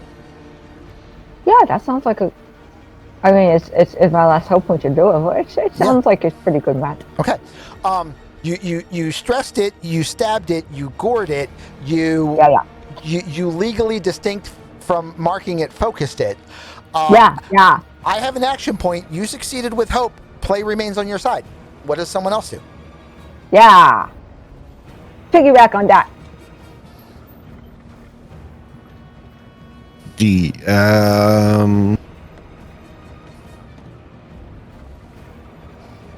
This is the part that's going to take D&Ders so long to get used to. What do you mean we don't have to wait till our initiative turn? Also, I will point out, this system requires someone else on your side to go. It does not require the entire party to go before someone that has already gone goes again. They just need to not be the last person that acted. Oh, so we don't have to take turns. No. This is very much a yell what you're doing next kind of situation. It was not Jericho's fault, but I was actually prepared for that because I was prepared to piggyback off of like her striking at this side, and I was going to twirl around and strike it on the other side. Yeah. Right. I mean, but it's okay. Since we're both locked in it, I could just try hitting it again. You could. I could also try putting it to sleep, which was what I was debating on. You could try putting it to sleep. Also, you and another party member, if you wanted, because you have 3 fate points, could team up. Yeah, I have 3 hope. That's what I meant. Right. Yeah. Yep, no worries. So, all of these are I also have 3 hope that I could just throw into Arcane Barrage and literally just do 3d6 damage immediately with the roll. Yeah. All of these are options. Who wants to do any of these things? This is hilarious. For giggles, let me just try and put it to sleep. See what happens here. Gonna stumble right towards you and go poop. How does that shit work? Very well, thank you very much. Oh, okay, cool. I make a spellcast roll against a very close target. On a success, the target falls into a deep sleep until they take damage, or the GM spends fear to awaken them. I don't have any. You guys refuse to roll fear. I mean, jerks. We are. All right, my turn to have to reload the page. 1 second. Ah. Yeah, it's sneaky. It doesn't tell you, huh?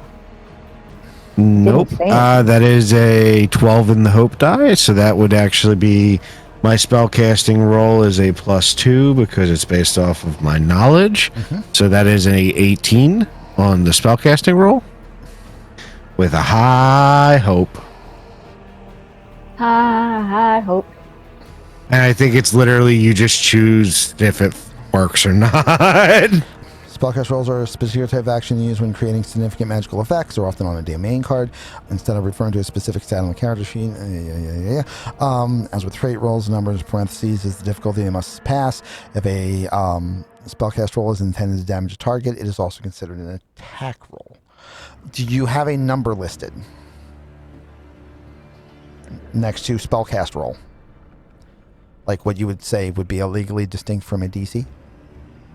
It does not. Okay. Then I will use the base difficulty modifier, which is describe what your character does. You would have seen London kind of take a step forward, grab the staff. You see purple energy swing around the top of it, and grabbing the very bottom of it, just kind of smack it right in the middle of its head while Farah's holding it in place, and the energy gets dispersed right into its head and like around the eye area, And if it works, you just see the eyes start kind of drooping as it starts kind of falling forward on itself, falling asleep. Okay. You get 1 point of hope because you rolled with because you rolled a hope. The antlered Kodiak Rex Dog. falls asleep. Oh, that was a nice trick. Play remains on your side. Yeah, it works great until someone hits it and then it wakes up again. But then again, that also means you could do stuff like, potentially hamstring it or something. I don't know. You guys are the ones that use the bladey stuff. Oh, okay.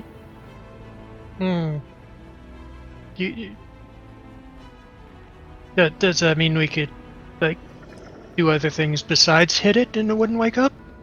As long as you don't hurt it, it won't wake up. Okay, I'll take I a mean, look it at the... technically can make itself wake up, but it's really unlikely unless, someone does something dumb that gives gives it a little extra oomph. Or we could What hog the- tie it or something. Yeah, what do the legs look like? Do they look like They look ear? They look like furry tree trunks. This thing is huge. Is it all paw? Is it feet paws or are they? They're clawed paws, like a bear. I'm just You know gonna about that big? Yeah. hold my sword, my great sword, over its neck in a executioner's position, Okay. and just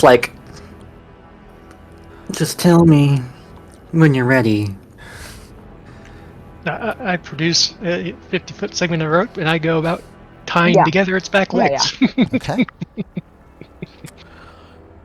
And I will go on Farrah will go to one side and I'll go to the other. Okay.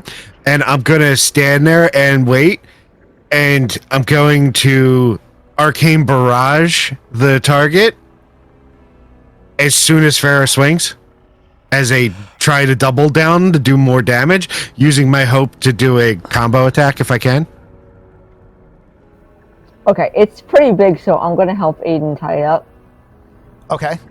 You can't because you don't have any hope. Okay, I was just doing that narratively. I was just okay. saying this to help move limbs and stuff. Fair enough. Aiden, how would you like to tie this up? What life skills are you pulling on to do this? I think he's pulling on the fact that he has rope in his inventory. Well, that and I am a bit of a thief and have experience using ropes to Okay. You think? get things I would consider this done and undone. I would consider this a control roll, so go ahead and do a control check to try to tie the beast. Messy. I have experienced apprentice dominatrix in my list. I can use that to tie it up. Seems oddly specific. Oh, I mean, But- my experiences are But would be it would, appropriate. it would and count. You can, if you want, spend a hope. Because of that, you can spend a hope to give Aiden advantage, which means he would add an extra D6 to his total. just to clarify. Farrah would be spending the hope to Yes. give Aiden the bonus. Yes. Okay. If Farrah Right. if Farrah wishes to say, in my professional experience, you want this to go under there, not over, kind of stuff. Okay. You Should have 3 loops there. 3 loops. Double the length first. Jericho would spend 1 hope and grant Aiden advantage. Oh, I don't actually have that. So I'm just. Oh, Damn. Okay. You had us going. I was prepared for you to actually have it on your card. yeah, the whole freeform nature of experience is Yep. different. Yeah, the fact that your experience on here can literally just be a phrase. Could be I'm not even anything. joking. I made the joke earlier of I didn't ask what size the room is. That Yeah. is literally an experience that I put down on the character. Yeah. And Yeah. the other Awesome. the other thing that he has is Scholar War Magic. Yep. Now, however any of Whatever those that come means. up. You can just go with, I can do this all day. You can go with, I have no idea how that got there. Like, you can put anything you want, and then you just need to figure out Yeah. a way to apply it in any scene.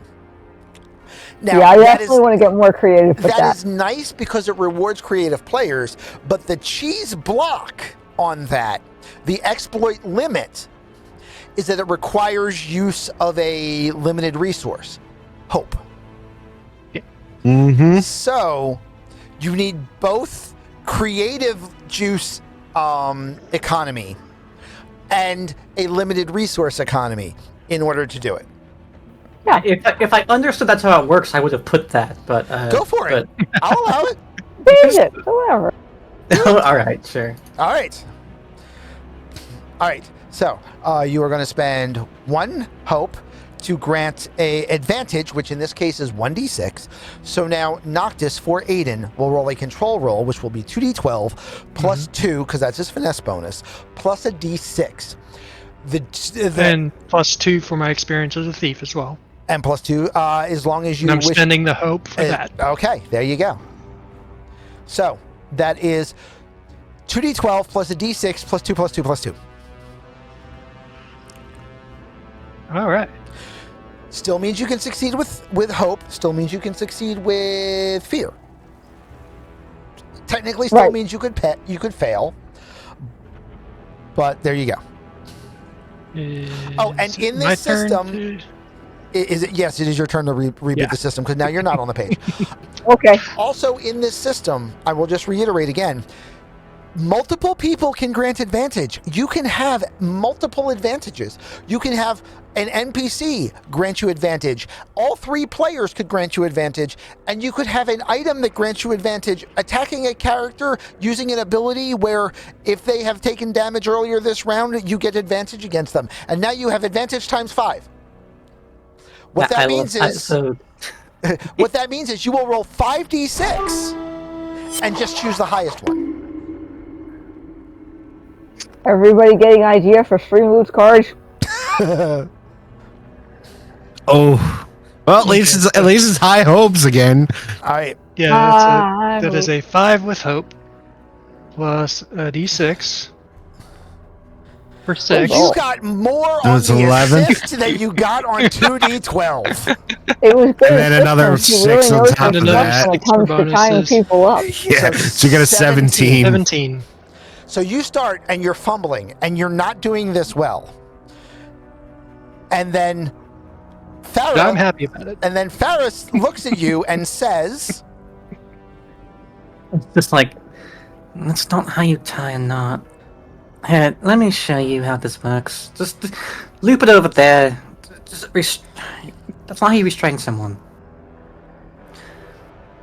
And I'll just kind of like start to just give him concepts of various types of slip knots and whatnot. How to properly tie someone up. okay.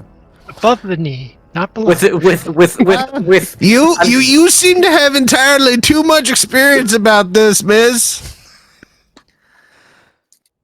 That was interesting. Okay. Because of your assistance, the roll is successful. Yay. I gain an action point. Let's see, and I Play- gain a hope point. You gain a hope because you succeeded with hope. Play remains on your side. Does she also gain hope because she was part of it? No, because she did not roll. Okay, only the roller. Okay. It is the person who rolls who gains the hope. Yes. Monster Hunter and Trained Dominatrix. I mean, there's a lot of similarities there, as you can clearly see. I'm always wrangling something. Exactly. I'm giving you a hope point for that.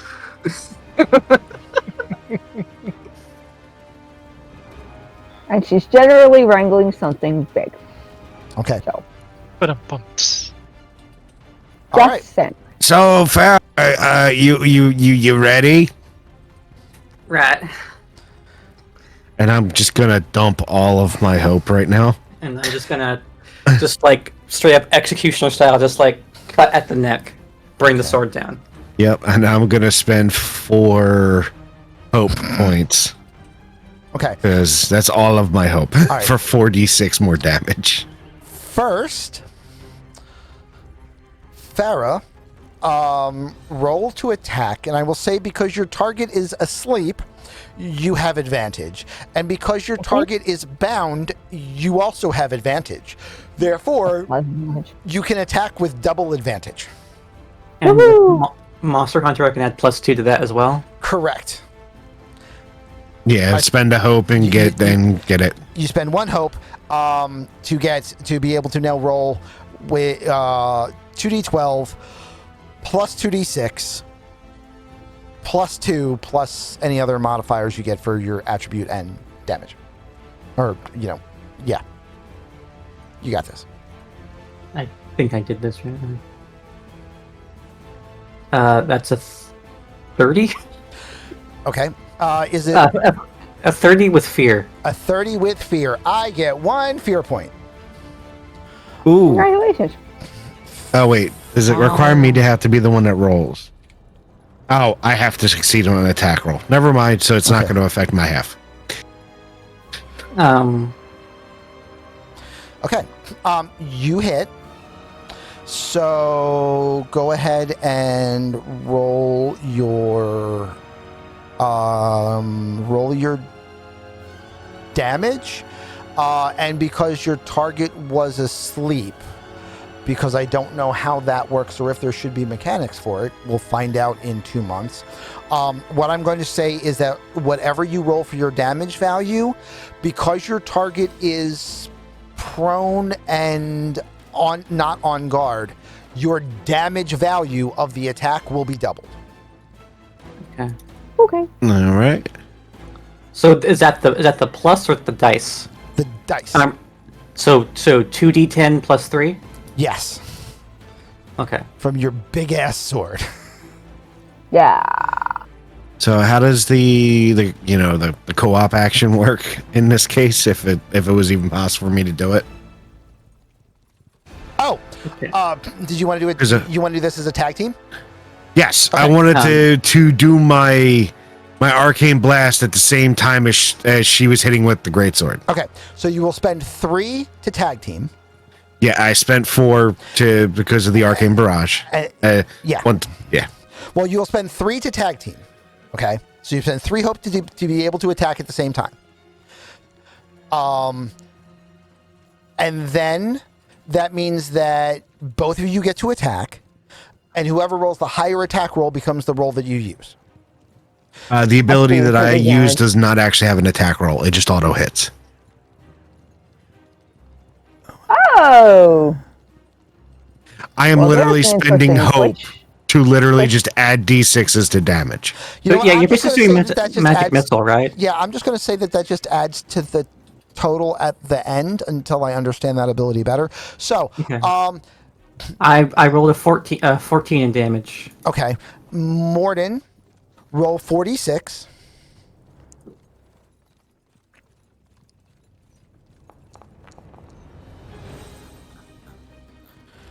So that's 14 plus 13 is 27. So that will give us a total damage value of 54. Is it still up? It is quite dead. Okay. Because I was gonna do a second thing, but if it was still alive, but You have decapitated it. yeah, I kind of imagine like if I loosened it for you. yeah, like I almost kind of imagine like London's like arcane barrage just sort of like tears at the flesh to like kind of loosen it up a bit so that when I come or as I come down, it's a much easier like cut to just decapitate the monster. The armor's blown out of the way, so you can get right into the bone. Yeah. Yeah, you're just you're literally watching the darts perforating the neck in just like the cut here line. Okay. That's a nice fact. That means the encounter is over. Yay! because there is nothing left on the other side. So you do get a fear die. I get a fear die. You still have that. Okay. And following the fear die, because I have 3 action points, I can turn 2 action points into a fear die because I can no longer use my action points because I never got to do anything. Okay. And that's how that balances out. So I turn 2 action points into a fear die. My other remaining 1 action point is now lost because I can't do anything with 1 action point outside of combat. I have 2 fear points. Combat is over. And play returns to you guys. The racked Kodiak Rex has been decapitated. The head, which is roughly the same size as your dwarven companion, lies on the ground. The Still neck attached to the really nice rack. still attached to the really nice rack. The neck creating a pool of blood that just extends out, but doesn't seem to pool as fast or as far as the experienced hunters of the party would expect. Almost as if some of it were simply being absorbed into the ground itself. Sarah's gonna grab, put her hand on the head of this creature, and sort of, kind of like bow and basically give like a last rites prayer to it. Okay. You think anybody think this thing tastes any good? Kind of getting a little hungry. I was thinking the same thing. We were talking about food. It also looks like one of those things that doesn't use its brain much, and I've been told if you don't use a thing that often, it tends to taste better. So Might be, Tender. this thing might also be corrupted in some way. It's not pooling right. The blood is not flowing the way it should be. I agree. let me take a look. look. London will try and look at it, and he'll try and analyze like if it's the ground absorbing it or if there's just blood is coming through like sludgy out of it. He's trying to figure out if it's the body that's having the issue or if it's the ground. Okay. I'll allow that. Go ahead.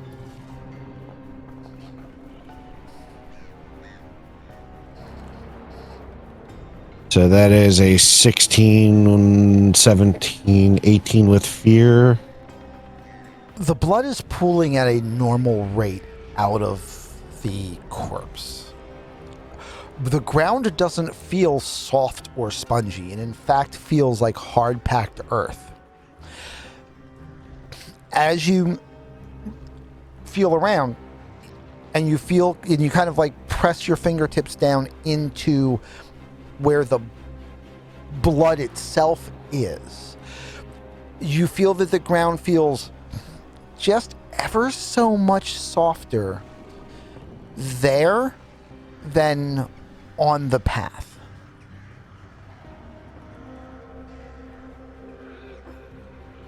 So getting the feeling that the blood is absorbing into the dirt faster than I would have expected. Yes. Oh, okay. Yeah, that's a little strange. The ground is sucking it up like it's a Slurpee. So that means Wait, meat. what's a Slurpee? Never mind. I have no idea what I'm talking about. The ground is sucking it up a lot faster than I thought. So meat should be good. Well, I am going to check the meat. As a hunter, I'm going to use my hunting instincts to try to perceive whether the meat seems like it's safe with whatever appropriate cooking techniques. It'll be fine. Yeah. The meat appears safe. If I lean down to examine the floor too, like, does it almost feel fleshy? No, not anywhere near that soft. Like, it still feels like a dirt under there. It's not the the texture or quality of the surface isn't really changing. It just appears to be a little bit less hard packed where the blood is currently pooling, even though you know for a fact that there was not any difference in the path prior to that. Okay. Yeah, the meat should be safe if we want to work on dinner. I'm just eyeing the ground a bit. Just don't like that. You're kind of seeing Ludden with his oversized staff for his size, literally. Like it is basically just a metal rod that he's holding on to. If you've ever seen a breaker bar, it kind of looks like one of those in his hands. He's literally like scraping at the ground a little bit, just making sure that the dirt elsewhere doesn't change suddenly if you go down a couple inches. Yeah, no. I am trusting them to do that. I am going to start working on. I mean, this thing is so big we can all have choice meat. I mean, yeah. So I am going to start, cutting stuff up for meats, and I make sure to find the absolute best piece to give it to Jinx right away. Okay. Wow. Yeah, and I guess I'd that's start the bestest. searching around, see if I can find something to make a fire. Okay. Being careful not to go farther than about 20 feet from each other at any given point. Yeah.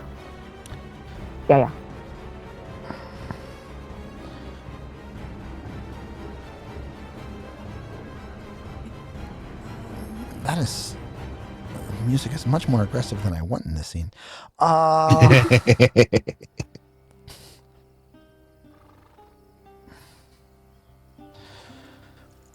You manage to get a fire going. You get some excellent... cut meat.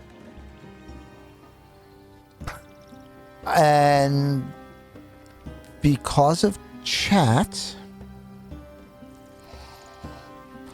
while you are prepping the creature, To be tasty. you find the partial remains of a bipedal creature in the abdomen of the beast. Does it match any of the footprints? It's tough to be sure because it's in a pretty... it is beyond gnawed upon. Yeah. A hamburger. Yeah. However, the most interesting thing seems to be that it is wearing a belt which doesn't appear to have been damaged at all by the stomach acid. Oh, this thing might be special. Magic key first and look at it. It is a leather belt of indeterminate size. It is a ring belt, but the unusual thing about it is normally a ring belt or a D-ring belt will have one, sometimes two, depending on the loop form,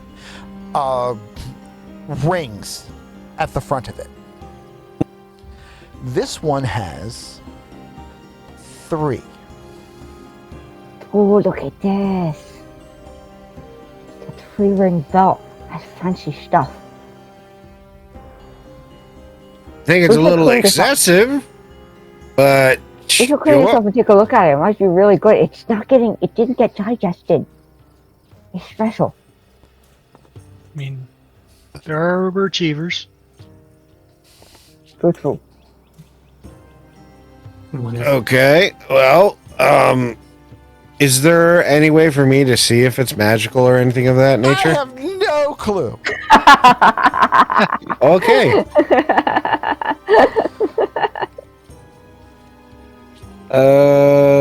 You could use there is a thing called analyze under knowledge. You could maybe. Is your knowledge high?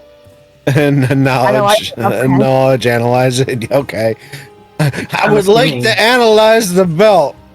Please, is there anything that I can analyze about the belt that can tell me more than it has? It's made of leather and has 3 rings. Give it a shot. And is not easily digested.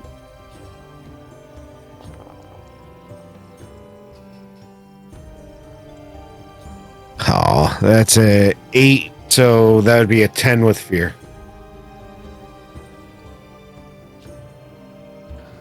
It's a scary belt. You are aware that it is. That has little fangs inside the loops, just waiting for people to put their fingers near it. You are aware that it is magical. You are not yet able to determine exactly what its duomer is, but it definitely radiates some minor magical property. Nice. I mean, I know it's magical. I feel the magic coming off of it, but yeah, I ain't got any idea what the magic Yeah. actually is, though. It's okay. But it's a belt with 3 rings. It seems to at least be immune to being to digestive fluids. So there's that. Yeah. Yeah, that there is that, and sometimes that's just a part of the magical property. But because there are some magic items that just don't break ever unless they're hit with very specific things. But at least I think there are, but you never know. Magic's weird. It's one of the first things I learned. Well, studying magic. Teachings? Yeah. Magic is weird. But all right. I think we need to get ourselves some wood, and I would like cooked food. I am not a. Oh yeah, of course. I am not a person who likes to eat things raw. Okay. You manage to get a fire started. You cook off some racked bear rex meat. It gave me. It's I like predator meat. It's very coarse, very tough, but it's also very sustaining. And you notice that while time appears to have passed to some extent, the sky is only mildly darker than it was when you woke up. Even though you are, by your count, probably somewhere between 4 to 6 hours later at this point. Yeah, but don't know what time it was. Days can be long. It's true.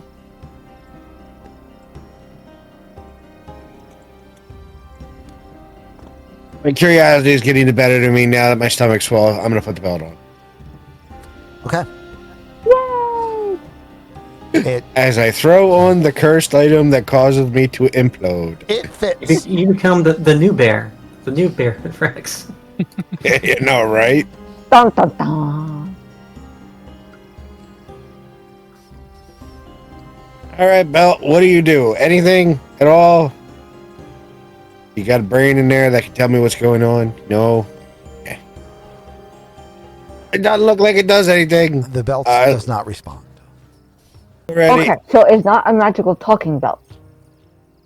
I don't. I guess give it a moment. I don't know. Yeah, I'm sure. I'll give it a moment. It's okay. I'm gonna. I presume I always have some way to carry meat, so I'm going to take a little extra in case we need to eat again. Okay. Seems reasonable. I'm gonna pack up some leftovers. Is there any It's way I pretty could good. do some sort of like, as again, I don't know how fawns are in this world, but like, if there's any level of like fey thing to this, can I sense anything? This is like some kind of weird like fey wild time manipulation thing going, or something to that effect. It specifically does not feel fey-like. You feel like you would know if it was. And while you have a hint of fuckery about this, it does not feel like it's fey fuckery. It feels almost like it's something else. So other kind of. Yes. I will also take like one of the nice, little claws Okay. to take trophy. Okay. Easily. Hey, how big are One these of the antlers? one of the little claws. Yeah. Yeah. You mean the claw that's the size of a sickle? Yeah. I mean, I carry a short sword anyway. I can just make a new one You could. out of the claw. You very much could. Yeah. So the antlers are out of the question. Oh God, yes. I think it's going to take all of us carrying the antler. I think it's going to take all of us to even pick the head up, let alone get the antlers off of it and That's carry those. those. Very nice. If you want to bring the trophy, you could easily make a sled to move the head and the antlers and keep We everything could make attached. a sled out of the antlers. Yeah. But yeah, you can manage to find a way to sled this along with you, but yeah, it's I mean, just for now, if we have to leave it, we can, but it's so nice. yeah. It's a good trophy. I do think I will grab a couple claws, because I'm going to need a new dagger eventually. Okay. Yeah, they might make nice weapons. It's a little Bigfoot dagger. It can be cut down. Just a tip. After eating, getting additional materials from the carcass, what does the party do next? Hey, are there fewer footprints yet? It's tough to tell right here because they're a bit Okay. disturbed. Yeah, we should keep following where we were going. And I will keep an eye out if the footprints have decreased or if I see a spot where it looks like somebody was eaten. Just out of curiosity. Think let's hope we don't find the spot where someone was eaten, but I think following the path is still probably a good idea. It oddly came right down the path, right? Yes. Now, So it you could have think just come into the path from the tree line, but you would expect you would have seen pushed out of the way trees if that were the case. But last time it did look like it left through the trees, right? Yes. I'd seen the tree before. It looks like it went off into the woods. Okay. Yes. It's not like some weird thing where things can only come up and down the path. Correct. Okay. So Jinx, are you okay to scout again, or do you want to hang closer? Jinx paused at the ground a little bit. Okay, let's go. Let's keep going. Okay. You all continue moving forward. About another hour-ish down the road. It's tough to mark time here, especially without a discernible anything. But it feels like probably an hour-ish. You will see Jinx walking back towards you calmly. Okay. Hey, Jinx, did you see something nice? Should we keep going? And then Jinx turns around and slowly starts walking, staying closer to you, but continuing to walk forward. We must be getting close to something interesting, but it's not scary. In another 20-25 feet, you begin to make out in the darkness two posts roughly 4 feet apart. Like there would be if it were a gate or something? Yes. Yeah. as you get closer, you realize that this is a bridge over a ravine. The bridge is at the narrowest point of the ravine, which is probably about 8 to 12 feet across at this point. But the bridge it is a rope bridge going from point A to point B across the ravine. Whoa, a land feature. That's new. How deep is the That's ravine? something. More than 20 feet. Right, so we can't see it. Okay. Correct. Is the bridge a steady bridge or just one of those like rope bridges that like is gonna fall apart? It is one of those rope bridges. Okay.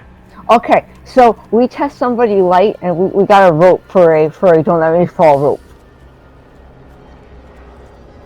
Who's small? Who's small? The dwarf. Is that a short joke? Don't worry, that's the whole point of It's the a rope. light We don't joke. let you fall. I don't like this plan. Well, tie this rope around you. Does that make it feel any better? Not really. I mean, I'll do it if you want, but you gotta be able to hold me up, and I'm a little bigger. Hey, at least you have rings tied on now.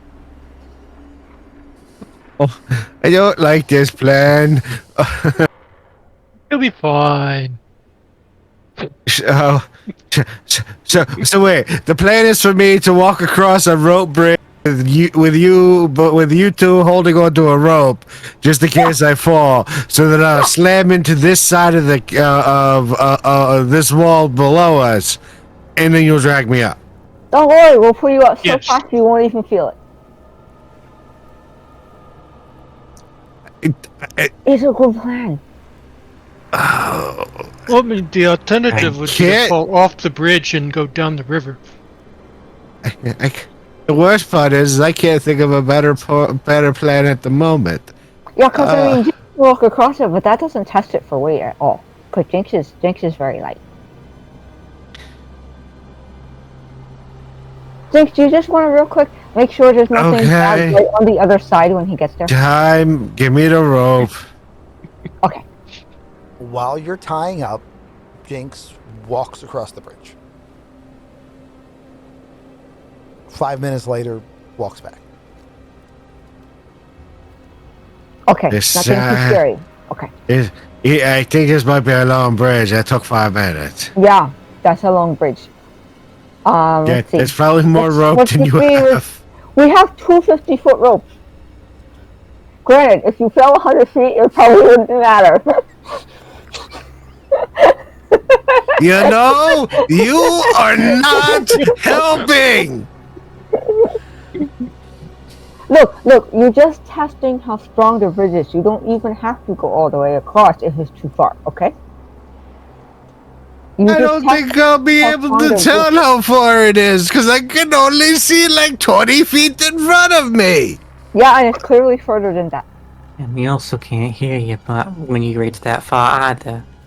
Actually, I might have a way around that. Hold on a second. Okay. This. As he desperately checks his character sheet for You'll anything. have the rope.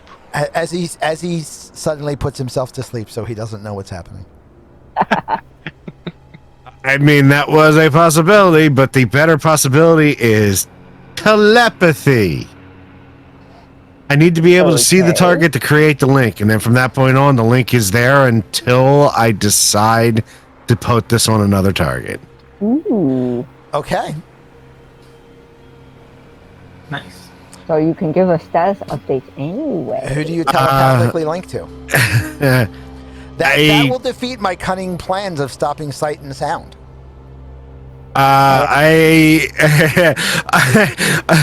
Of the three here at the moment, he feels like he has more in common with Farah, so that's what he's linking to. There you go.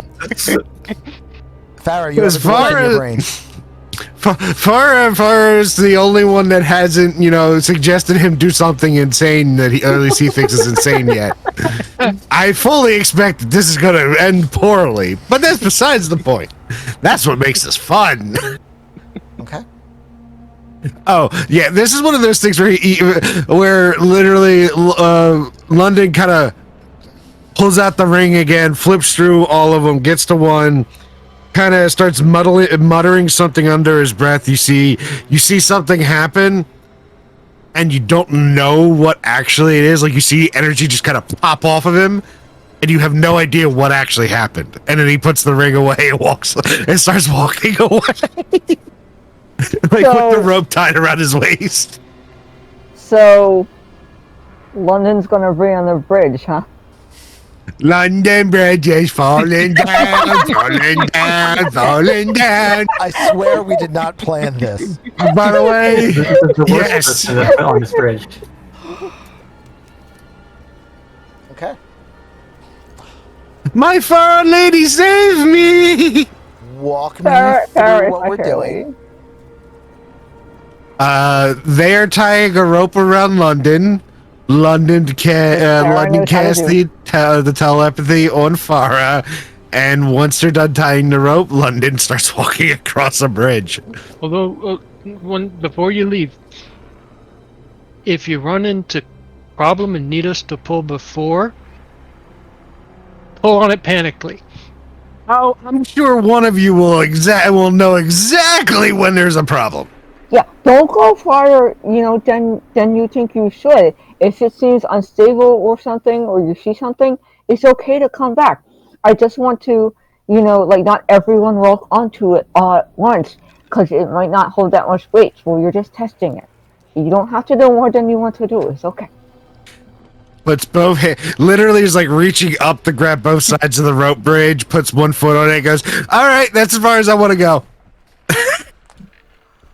I mean, if you want to, that's fine. I can go, but it might take a few of you to pull me back. He looks at him jokingly, then turns back around and starts walking. Okay.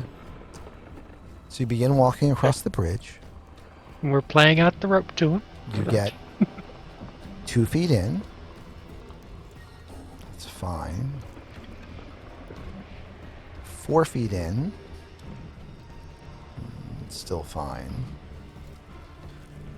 6 feet in, and you can just start to make out the silhouette of 2 posts in the fog.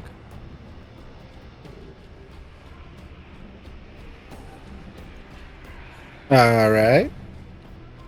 Like, these look like posts like the ones I walked past to get to. Okay. So he would keep going. All right. 8 feet. So, yep. He's going to keep going unless either 1, he falls, or 2, he gets to the other side. 10 feet. 12 feet. And I, being evil, will now spend 2 of my fear points. To make it scary. And you hear a popping noise.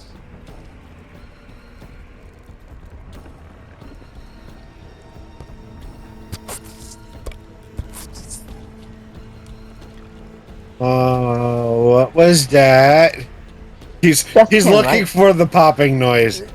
You believe it's probably coming from the rope bridge starting to fail.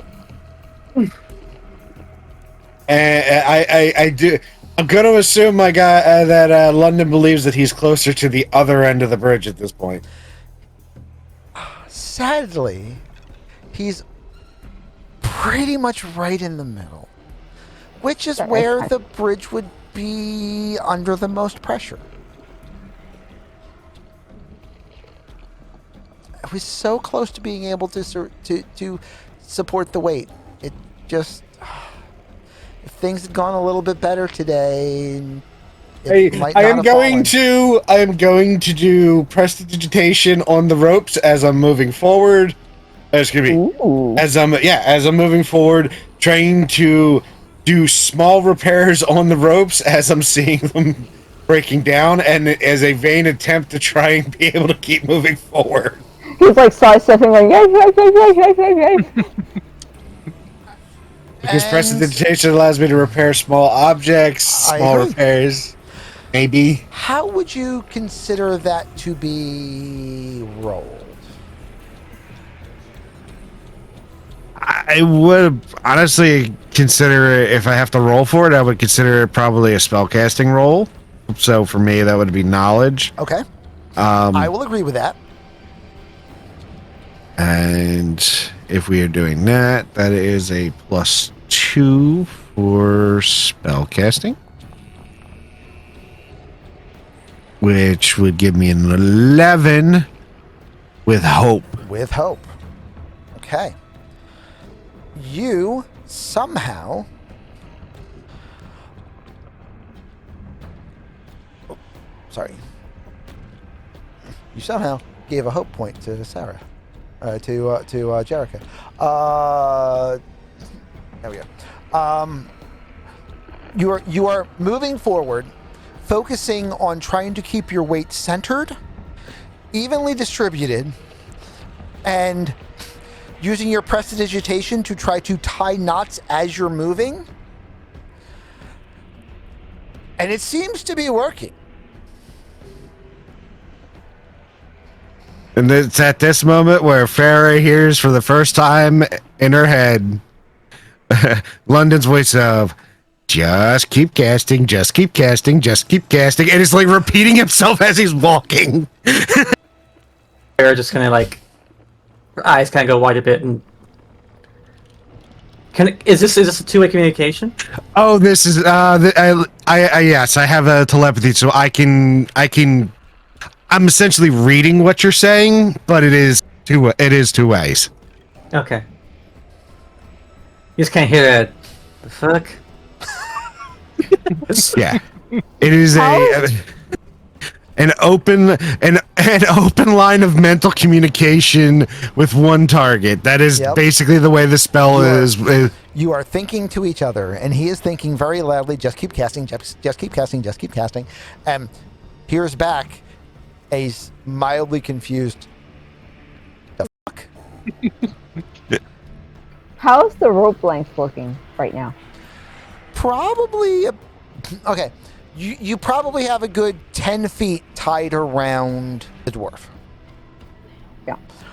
That being said, you've got about 10 feet left in your hand, 10, maybe 15 feet left in your hands before you get to the knot you made for the second rope. Okay, because I was going to say, if we didn't already do that, I was going to do that if it was starting to get short. Okay. Oh, that's fine. London, is that you in my head? Thank you for calling London. He's not available at the moment. Please keep casting. Please keep casting. Please keep casting. You continue moving forward. You are continuing to make it towards the end of the bridge. And I will need one more spellcasting check, please. Oh, I see the other side. I see the other side.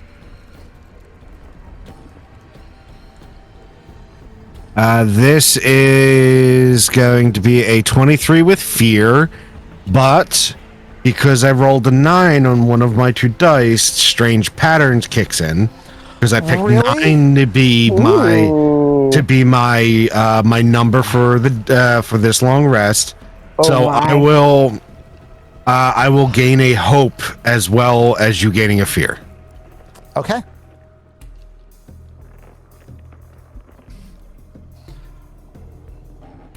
So I have, anytime I roll, basically until long rest, anytime I roll a 9, I can either remove a stress from myself or give myself a hope. That's a cool ability. Yep, it's just a class feature for the wizard too, so I don't even have to pick anything for it. It just happens. Cool. Okay. Mm-hmm. You continue moving, continuing to hear the rope bridge creaking and damaging, and continuing to magically repair it as you're going along until it stops creaking and making noise, and then you can finish walking the rest of the way across the length of the bridge. Nice. Okay. I am across, and this bridge is rickety. I was repairing it as walking because I think I was closer to this side than yours by the time it became a problem. I just kind of nod at nothing and then look at the others and just be like, I think he made it.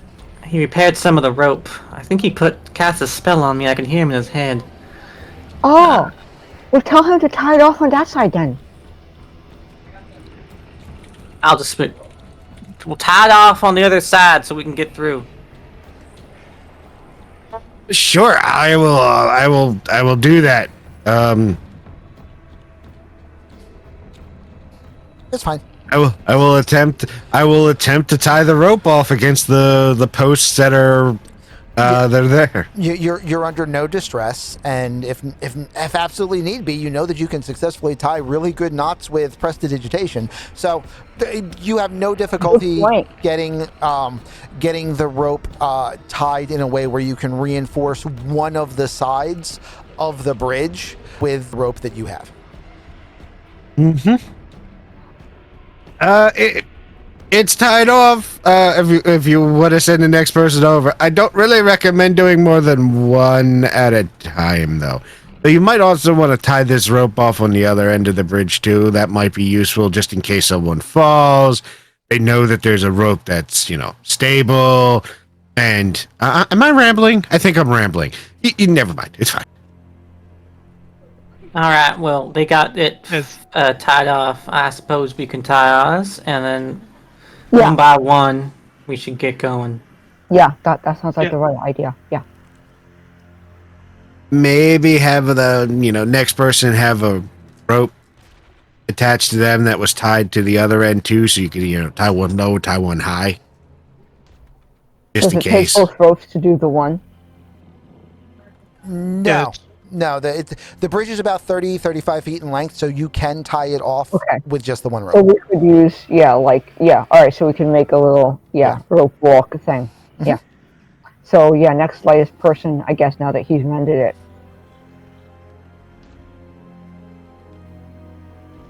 I don't know whether that's me or Farah. I don't know how big fawns are. Farah's pretty bulky for what? Yeah. You know what? Can Jinx carry one end of the rope? Is it too heavy? No, I'll allow that. Yeah. Yeah. Jinx should safe going across. Jinx, why don't you just carry the other rope across and he can tie that one off too? Jinx grabs the end of the rope and starts running across. I will even be polite enough to say that kind of like weaves in and out of the support a little bit to get a couple contact points and gets over. And you guys have 2 tied off ropes. There we go. That should work. Oh. We're still gonna go across one at a time. All right, the other rope's tied. We're still gonna go across one at a time, but that should work much better. All right. Your call. Well, while London's on the other side, is it still forest on the other side of this ravine or whatever we just crossed? Yes. Does it basically look exactly the same as what we've been walking through? Exactly the same. Okay. With the exception of the fact that the ravine is now behind you instead of in front of you. Gotcha. Yeah. Still looks as like the terrain has not significantly changed. Got it. Okay. So do I remember whether Aiden or I is the more acrobatic, I should say? Good at jumpy, climby things.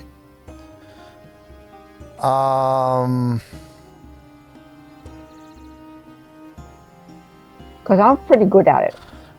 He's good. You're a little bit better. Yeah. I'm okay with going last because I can untie stuff from this end and come across, and even if it's gotten a little beat up, if anything happens, I should be able to hold on to it and get across okay. pretty good at like all the climbing stuff and everything. So I'm okay with going last, and you know, cleaning everything up. Okay. Okay. I mean, guess I can go next. The party takes some time, carefully manages to make it from one side of the ravine to the other. Untying. Do you untie both of the ropes, or just the one to bring it back, making sure that you still have one secured? I'll take my chances with untying both of them. I don't want to lose supplies. Okay.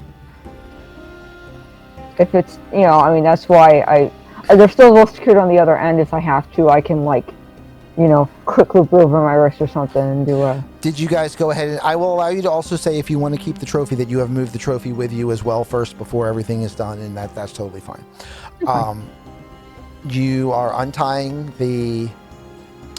you untie both ropes. You guys see the ropes on your end go slack, so you have the chance to pull them before anything else I'll goes go on. ahead and pull Yeah, them to I will keep use one tension. secured to me and then Okay. hold on to the other one. Okay. And as you begin going across the bridge, because both were untied, I am going to say that if only because both were untied, I'm going to say that is going to allow me to spend fear to, again, in the middle of the bridge, you start to hear the bridge creaking. Fine. You are about 15 feet from the end of the bridge. What do you do? Both of us? No, Just me. Everyone else is across. You all made it across. Oh, Start repairing the bridge again. Is it? I don't know if it's even in range. Technically, he's just visibly within range, so I will allow him to start repairing the bridge. And what do you want to do? Yeah, I don't actually know this kind of thing. Is it the kind of situation? Does it seem like the kind of situation where it would be better to move faster or keep moving more cautiously? It is the kind of situation where it is best to not make a mistake. Right. Okay, so then I am going to pay attention to what spots I am stuffing and step on the most stable spots. Okay. I'm going to try to move a little bit faster, but I'm mainly concentrating on picking my steps. Okay. And how would you like to do that?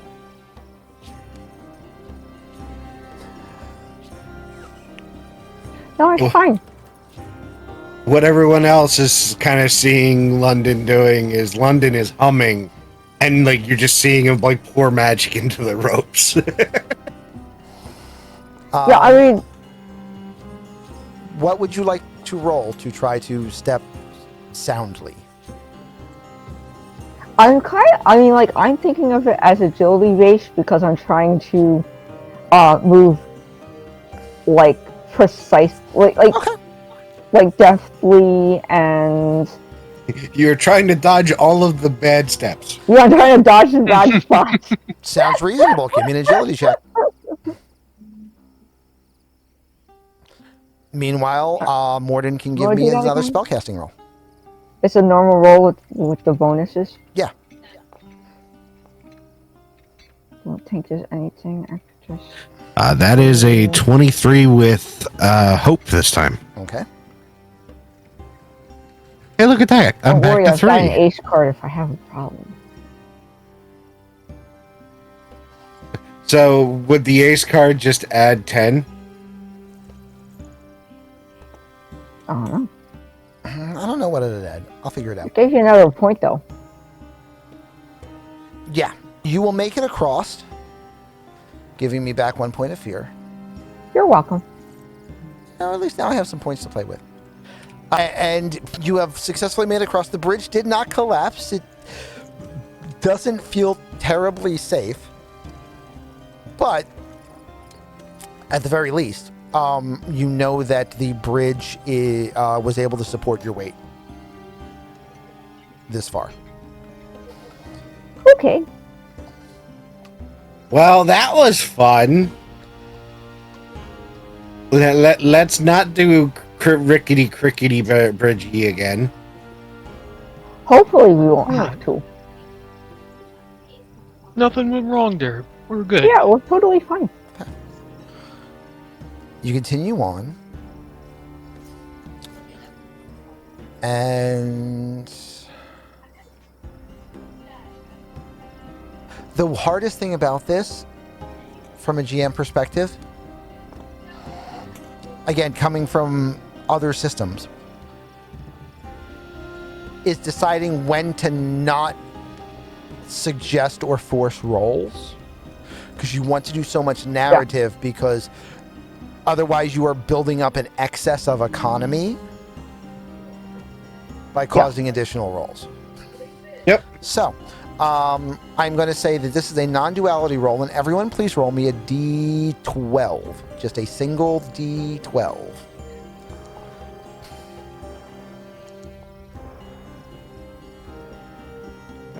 It has a 12. 11. Morden. Yay. You begin to see something in the fog.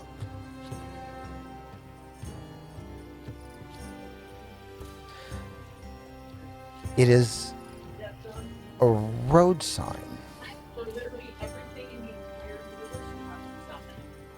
What does it say?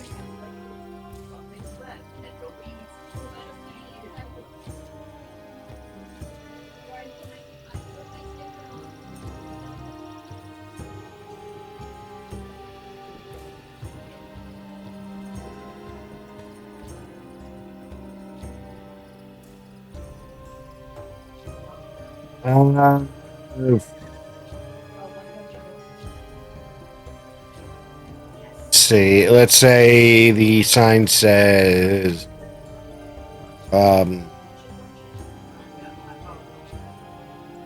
Tannersville. Okay. You all get closer, and you see a sign that says Tannersville.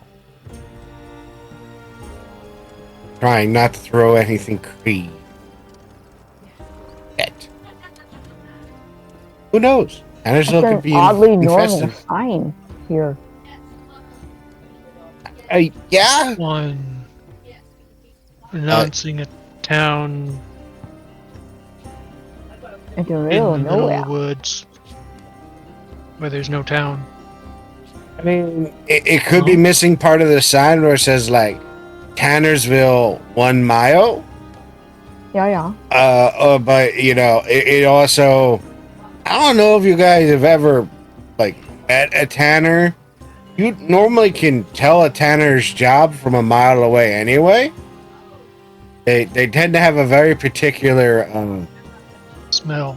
scent. Yeah, but maybe the fog blocks that too. Yeah. So if it really is a Tannersville, we might be able to figure it out by the time we get close to it. Because maybe it is just a marker sign saying we keep going and we'll hit Tannersville. Or, We want you to know, find somebody, so or who knows, this could be all a giant figment of my imagination and Tannersville doesn't exist and I'm still drunk at a bar somewhere. that Is sounds there possible. This place is weird. Is there anything on the back of the sign? You can see the other side? No. The other side doesn't say moving away from Tannersville. No. Okay. Doesn't say bridge. Doesn't say Doesn't say bridge out. don't come back. No. Bridges out. Doesn't say you are now leaving. No. Unfortunately. Okay. Prestidigitate the sign to make it so that Tannersville is all the letters in the name Tannersville are all like Dayglow colors. Okay. just for giggles because I can. Yeah. It starts to glow a little bit. A happy, warm, welcoming glow. maybe if I make their side a little better when we get there, everybody will be happy we're coming. I don't know, maybe. Or maybe you just efface their whole thing. Our sacred road sign built by the founders. Or now you're attracting everything in the forest. You continue on. Ooh. I'm assuming you continue on? Yeah. Yes. You continue on. And after another 80 to 100 feet, you in fact see the fog. In the tops of the fog, you see what appears to be the roofs of buildings. Hey, we found Tannersville. As you reach Tannersville, and we'll end there for this evening. Yay! That was fun. So, chat, who do you want to give a hope point to? Do you want to give it to Ari because she's out? Do you want to give it to Jerica for Monster Hunting Dominatrix? Do you want to give it to Bacon for, for narrowly avoiding being a dwarven yo-yo? Or do you want to give it to Noctis for talking Morden into narrowly avoiding being a dwarven yo-yo? I didn't know my name was Morden the Bacon. I've done that a couple times. Never mind. That's like a double irony as it is. What did you guys think? It's interesting. Wow. I am super leaning into this much more than you normally would in a normal campaign. Normal campaign, you would not leave it quite nearly as open-ended as this fictional setting that I have here. But the open-ended part of it is still part of the call and return of the game mechanic. It is referenced several times. I was going to ask that. Yeah. The idea of having the PCs, lead their own actions is definitely the intention of the game. I like the combat. I think that it is an entirely different system. Ironically, the combat doesn't feel D&D like, but you know what it does feel like, and I like that. I mean, it kind of feels like to me like MET. I like that. I was going to go like the X-Men cartoon. Very comic book style combat of momentum being a thing, team ups being a thing, a good teammate hit leading to a good teammate hit, leading to a good teammate hit, leading to Magneto going whoom with the force field and then going, my turn, bitches, suck bolts. Like, True. So to me, it has that, and anytime that I can put into anything in my head, it's not a bad thing.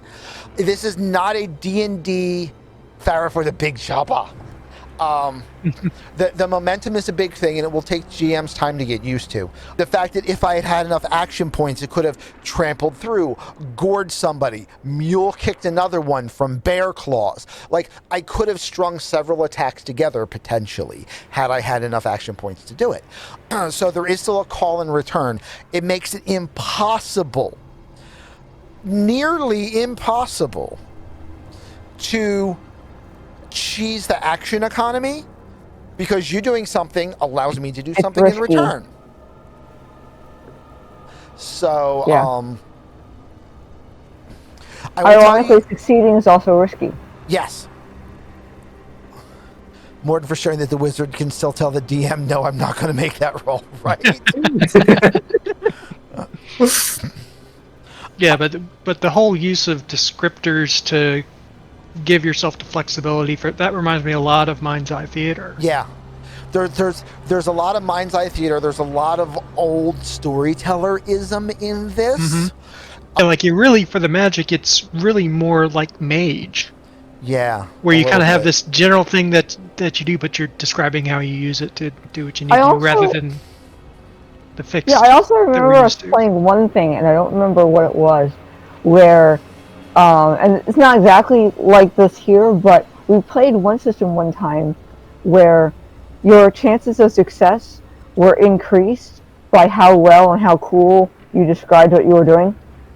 Aetherin, yeah, that was the more the more you were specific in your descriptions and your ability to use keywords that you had on your card added to your ability to do the thing.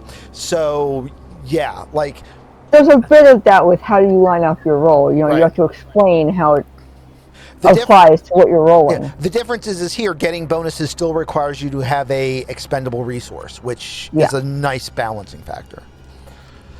I stick to my earlier assessment that this is a game system designed for actual play. Like, you can do this at a table while not doing actual play if you enjoy doing narrative style play at home, which a lot of people do, and there's nothing wrong with that. But this is very specifically a very quick resolution system that requires very few dice, but yet gives you an array of responses. So this is a system not at all surprising with who developed it. Very well designed for leading to mischief and mayhem within an actual play setting. I feel like it gives you the kind of narrative freedom that something like Powered by the Apocalypse game, but with a bit more combat stuff that tricks you to thinking that there's actually combat in this game than what Apocalypse lets you do. Yeah, this gives you a lot of the skill rolls are similar to Blades in the Dark or Powered by the Apocalypse, where the combat system is more combat-y. Yeah. You know? So I do like that. I'm a little bit of a crunchy guy. I do like my crunchy combat. So I do like that. I like that the system is narrative, but I like that it's a narrative system where you can still throw dice in fights and it matters, versus your combat is a skill check. Although ironically, the combat is still a skill check because the skill check is the same system. But you know what I mean. So I mean, it's doing a similar thing that Blades in the Dark or Powered by the Apocalypse was by making it all skill checks. But the way they have like various different like abilities of it, it like tricks your mind to think you're playing a more crunchy game than you actually are. Yeah. So because it's not just like roll a rec skill to fight this guy and then you win. It's you roll your attack and damage, or you roll your like spirit weapon or your leap or your kick or your spell thing and then do damage to it. It's basically the same thing that like a more narrative heavy game does, but because there's that extra like damage roll or like extra variable to it, it makes you think it's more mechanics heavy than it actually is. Exactly. Yeah, I agree. I like the removal of armor class as your 2-hit and using the evasion instead. I like the way that evasion can have multiple sources of modifiers.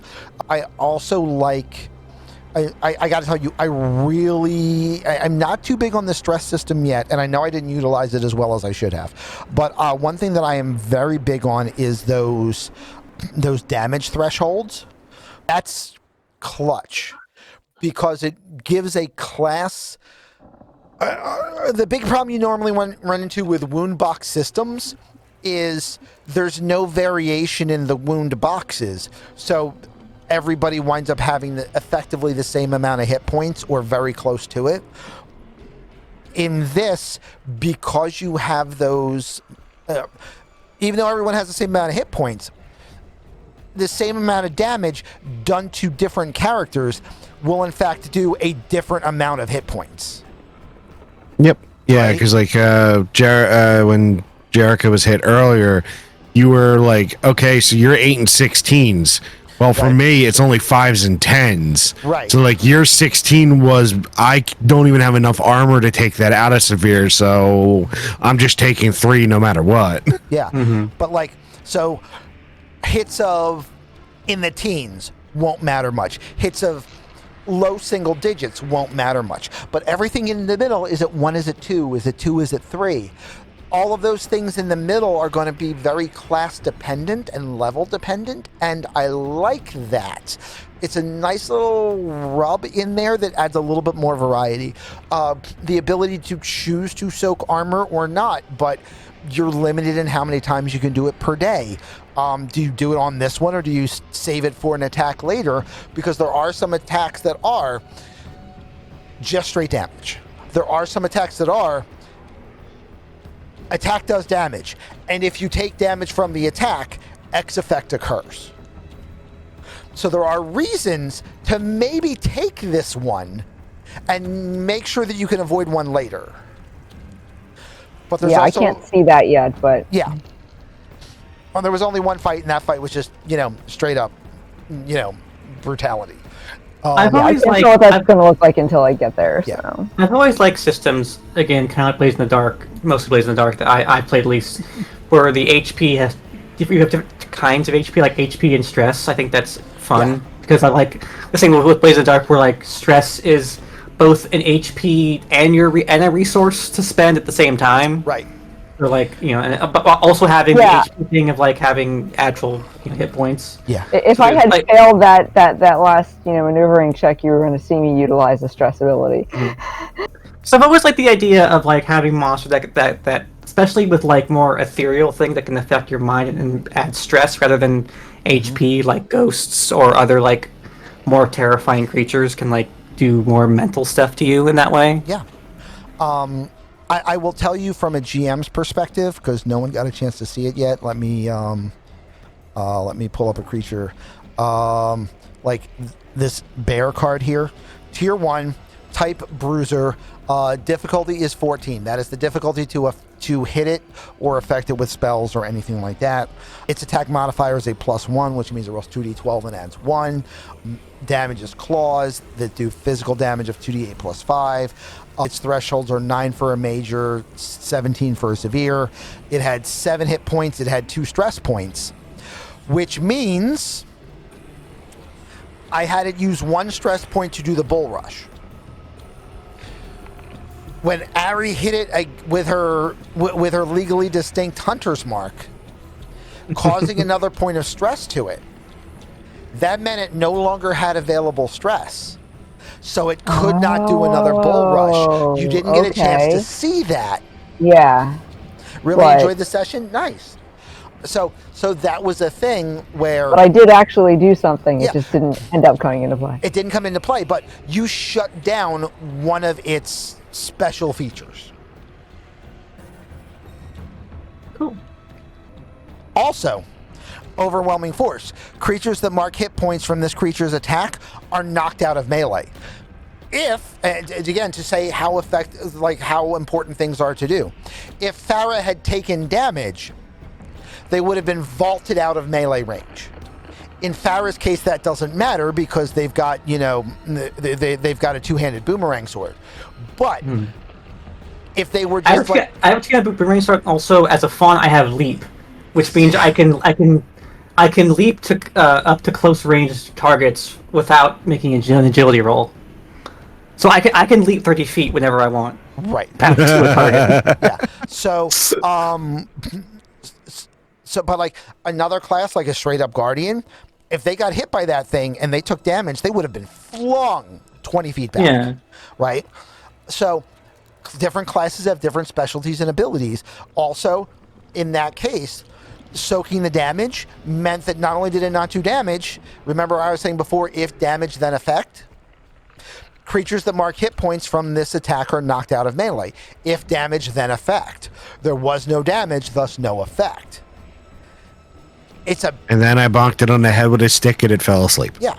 So there's a lot of there's a lot of interactivity with those rules and knowing how to utilize your class's features, which everyone did really well.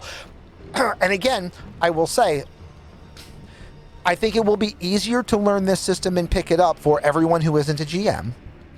For GMs, everything is so different. I can't wait to watch Morgoth's head explode, I'm telling you. But just the amount of times I had to stop myself in the middle of make a so-and-so skill check and just go, no, your characters are competent. You just do this. Like, that's important. It's actually stressed in the rule book. Assume your characters are competent. They can do the things they can do. Don't make them roll for starting the car. They can go jing with no problems, right? Right. Like, You didn't roll to tie him off. You didn't roll to untie anything. You didn't roll to tie anything with the exception of tying up the creature in combat. Because you were in combat, therefore a more stressful scenario, therefore it made it a skill check because it was your combat action. But as soon as you weren't in combat and you wanted to try and tie something with your 50-foot rope times 2, yeah, sure, it happens. Why not? Like, let your characters be competent. Just let it roll. Mm-hmm. Yeah, that takes a little bit of getting used to, but again, if you think of it less like a TTRPG and think of it more like a comic book, think of it more like a movie, think of it more like an animated series, no one's ever going to fail that tying check because it's integral to the plot that you pass it, so it will never not work. Yeah, and in the case, like the way my argument would have been if you were about to ask me to have to do it, would have been like, I mean, this is a fantasy setting where everybody and their mother has to tie things off almost daily. Yeah. Oh, look, I'm tenting. I learned how to tie rope because I have to tie my tent to something. Yeah. Because a lot of the old tents were like that you tied them to trees and other things around you. Brufero says, I missed the fight. What did you guys think of how they made it feel for the free throwing rather than strict turn-based for teaming up and such? I will be interested, having not experienced this yet from the player's side.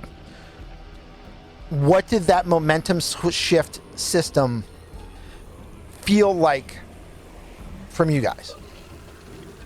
Honestly, feels more natural to me. Because a lot of times in the middle of a initiative order combat, like initiative order combat kind of presumes everything that's happening at once, but as a player, you're hearing someone say this happens, and you're hearing the cause and effect, and then you're like, okay, I know what I should do then, but the situation may be different by the time it gets to you. Right. My biggest worry is just like there's very easy to just like have to put the focus on like one or two players, like Yeah. that's why I was like yeah, I like in this fight with the whole like I blocked the attack and then Ari's character hit it, and then it's like, okay, what do you want to do now? I'm like, well, I could just now that I'm engaged with it, swing and hit it and kick it and do some stuff to it, but then it's like, yeah, but I just did something and these two are behind me and I don't want to just like hog the entire scene because that's I feel like part of that is the like and fight. There's a risk of people who are introverts and people who tend to get talked over of never getting a chance to do anything. Yes. And I purposely didn't let Warden talk over me just to make that point, but ordinarily I'm the kind of person who just shuts up and always lets the other person talk. And yes, there is a risk of someone in that situation just never getting to do anything. Yeah, I that's what I was basically going to say. It was that, and I feel like it also comes down to the session 1 conversation of, hey, how are we going to handle this? Do we all discuss what we're going to do, and then we pick who does the thing? Is it, all right, Ari's going to, slash the thing in the legs to try and hamstring it, while Farrah's holding it in place, while Noctis's character is getting ready to stab it, and if all of that doesn't work, I'm gonna try and knock it unconscious after it's done. Like, I feel like that's what this leads into. But you are correct. Raise our hands and not even necessarily raising your hands, but it also is going to be a group to group thing. Yeah, I think it's very much going to be group to group. Like, if you're playing in person, also there's like tokens that you can move and use and stuff that makes it a little bit different, makes it a little bit easier. I would expect that the way combat is going to get handled in this system is going to vary from group to group, table to table, game to game. If you have a party that is used to gelling together, really knows each other, and knows how to I go, you go, like a 4-way intersection with no signs, you're going to be fine. You're not going to need any mechanics. You're all going to agree, and it's going to be fine. I think tables that are newer or don't know each other are going to make token limits. Like, Each player gets 2 action tokens. Nobody gets their action tokens renewed until everyone has used their tokens. So maybe you can go, so if you want, you can go bang, let somebody else go in and bang and jump on top of it. So you went first and third. Okay, well now you're waiting till 9th because you went first and third. So I think you'll see stuff like that start to develop for tables where it's a problem.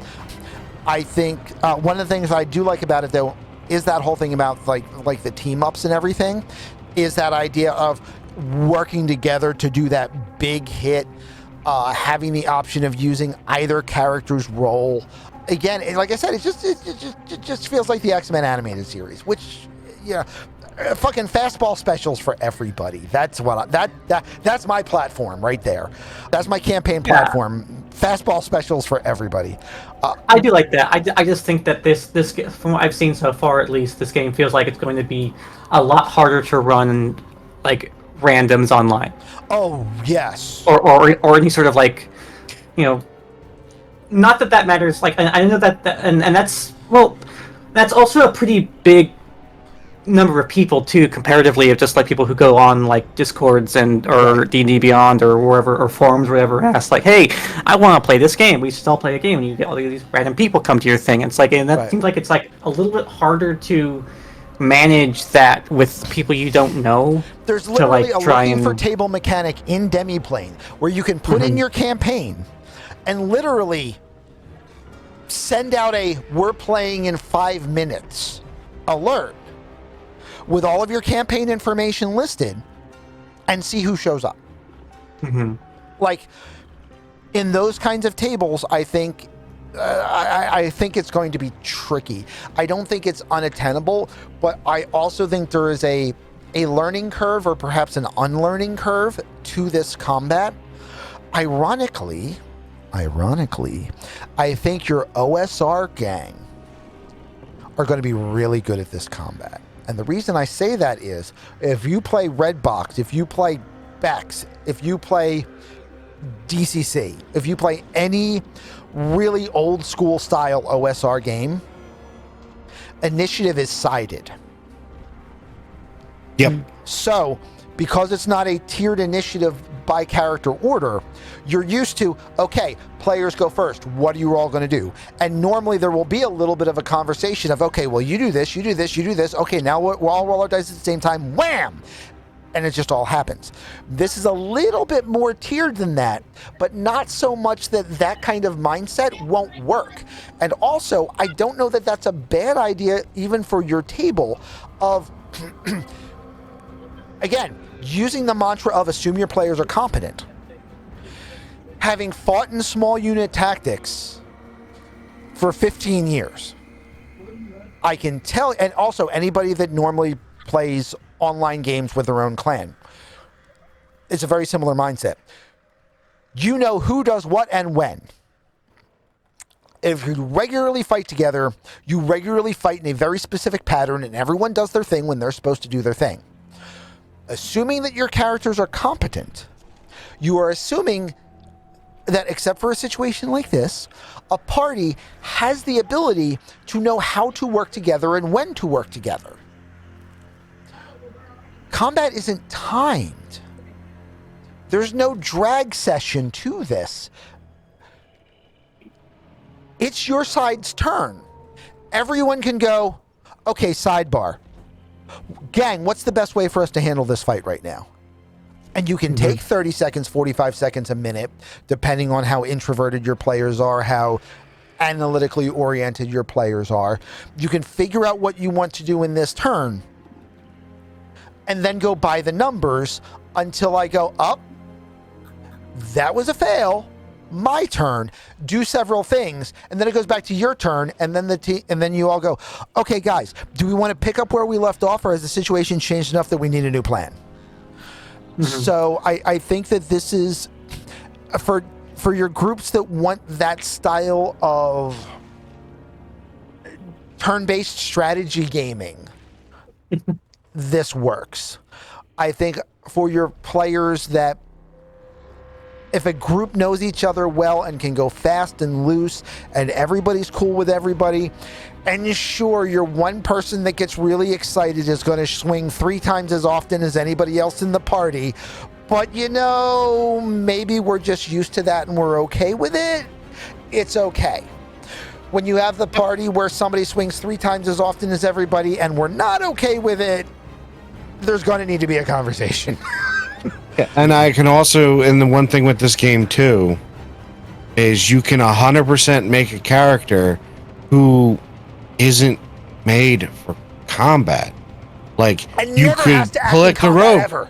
and never has to. Yeah. Literally, Fair I'm point. playing my rogue. Oh, my rogue hides behind this tree. Yep.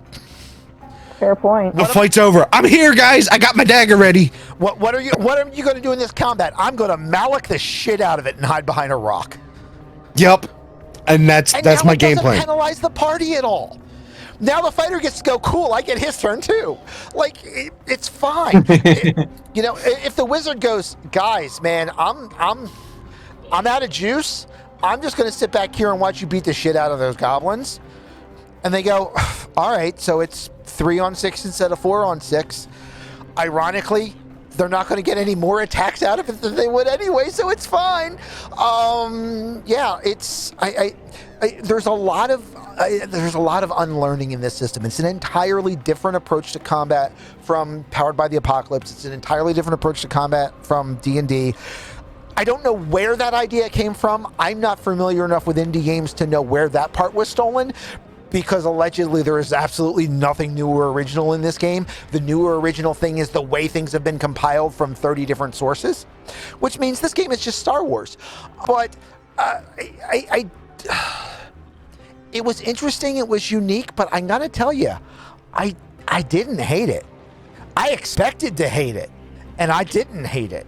I expected to not like it and went, you know what? I might not get to attack again, because it's 4 on 1, but I also might, because somebody might roll a 1, right?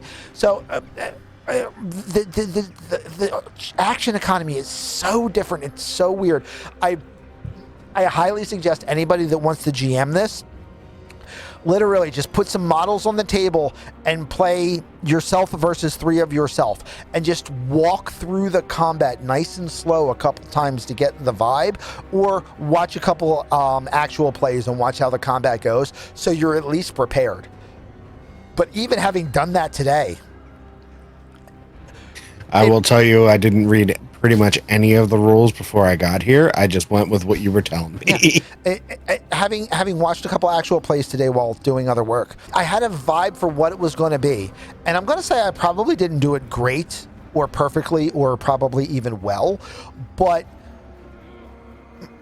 I liked the vibe to it. Like, the combat in this has a vibe, and it's different. And again, it's that momentum-based thing.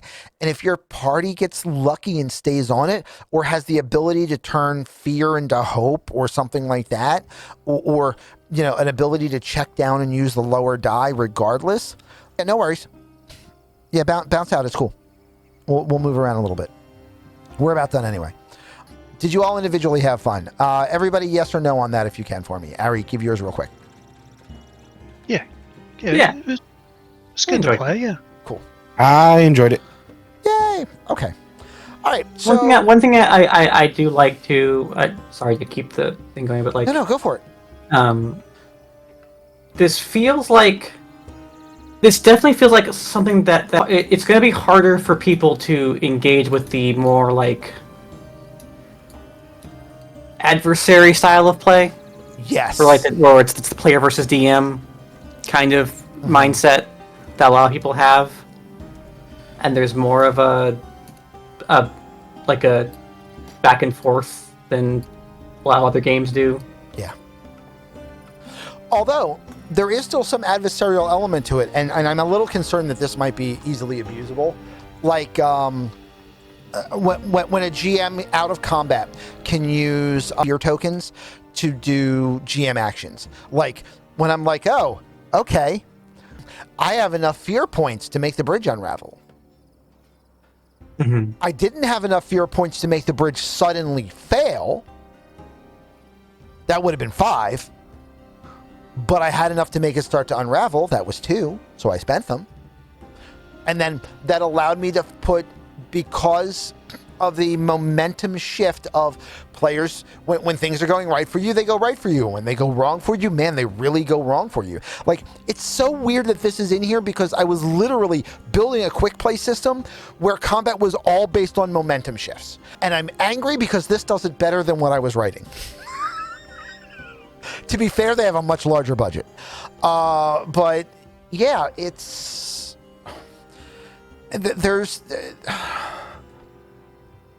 This is going to take some time to get used to and some time to learn. I don't think it's a bad system. I think it's so different that people...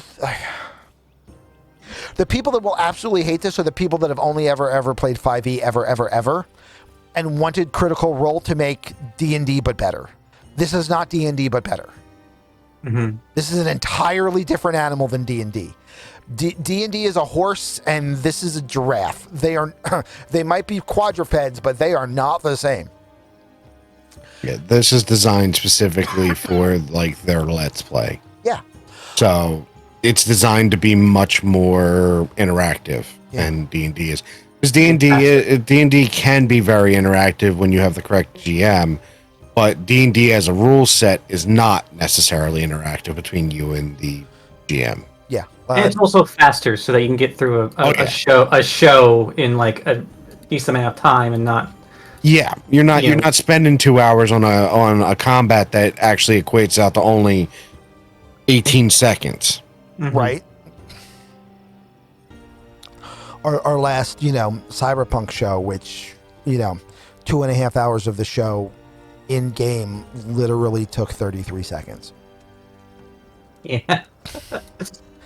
And we were moving fast for what we had, but 2.5 hours of the show was encapsulated in 33 seconds of screen time. In this, it moves a little bit more. It's not bad. It's not bad. It is as close to D&D as Monster of the Week is. It is as close to D&D as Simple D6 is. It is not at all D&D. So people that wanted this to be D&D are going to be very, very upset. And I think that's where most of your hate is going to come from.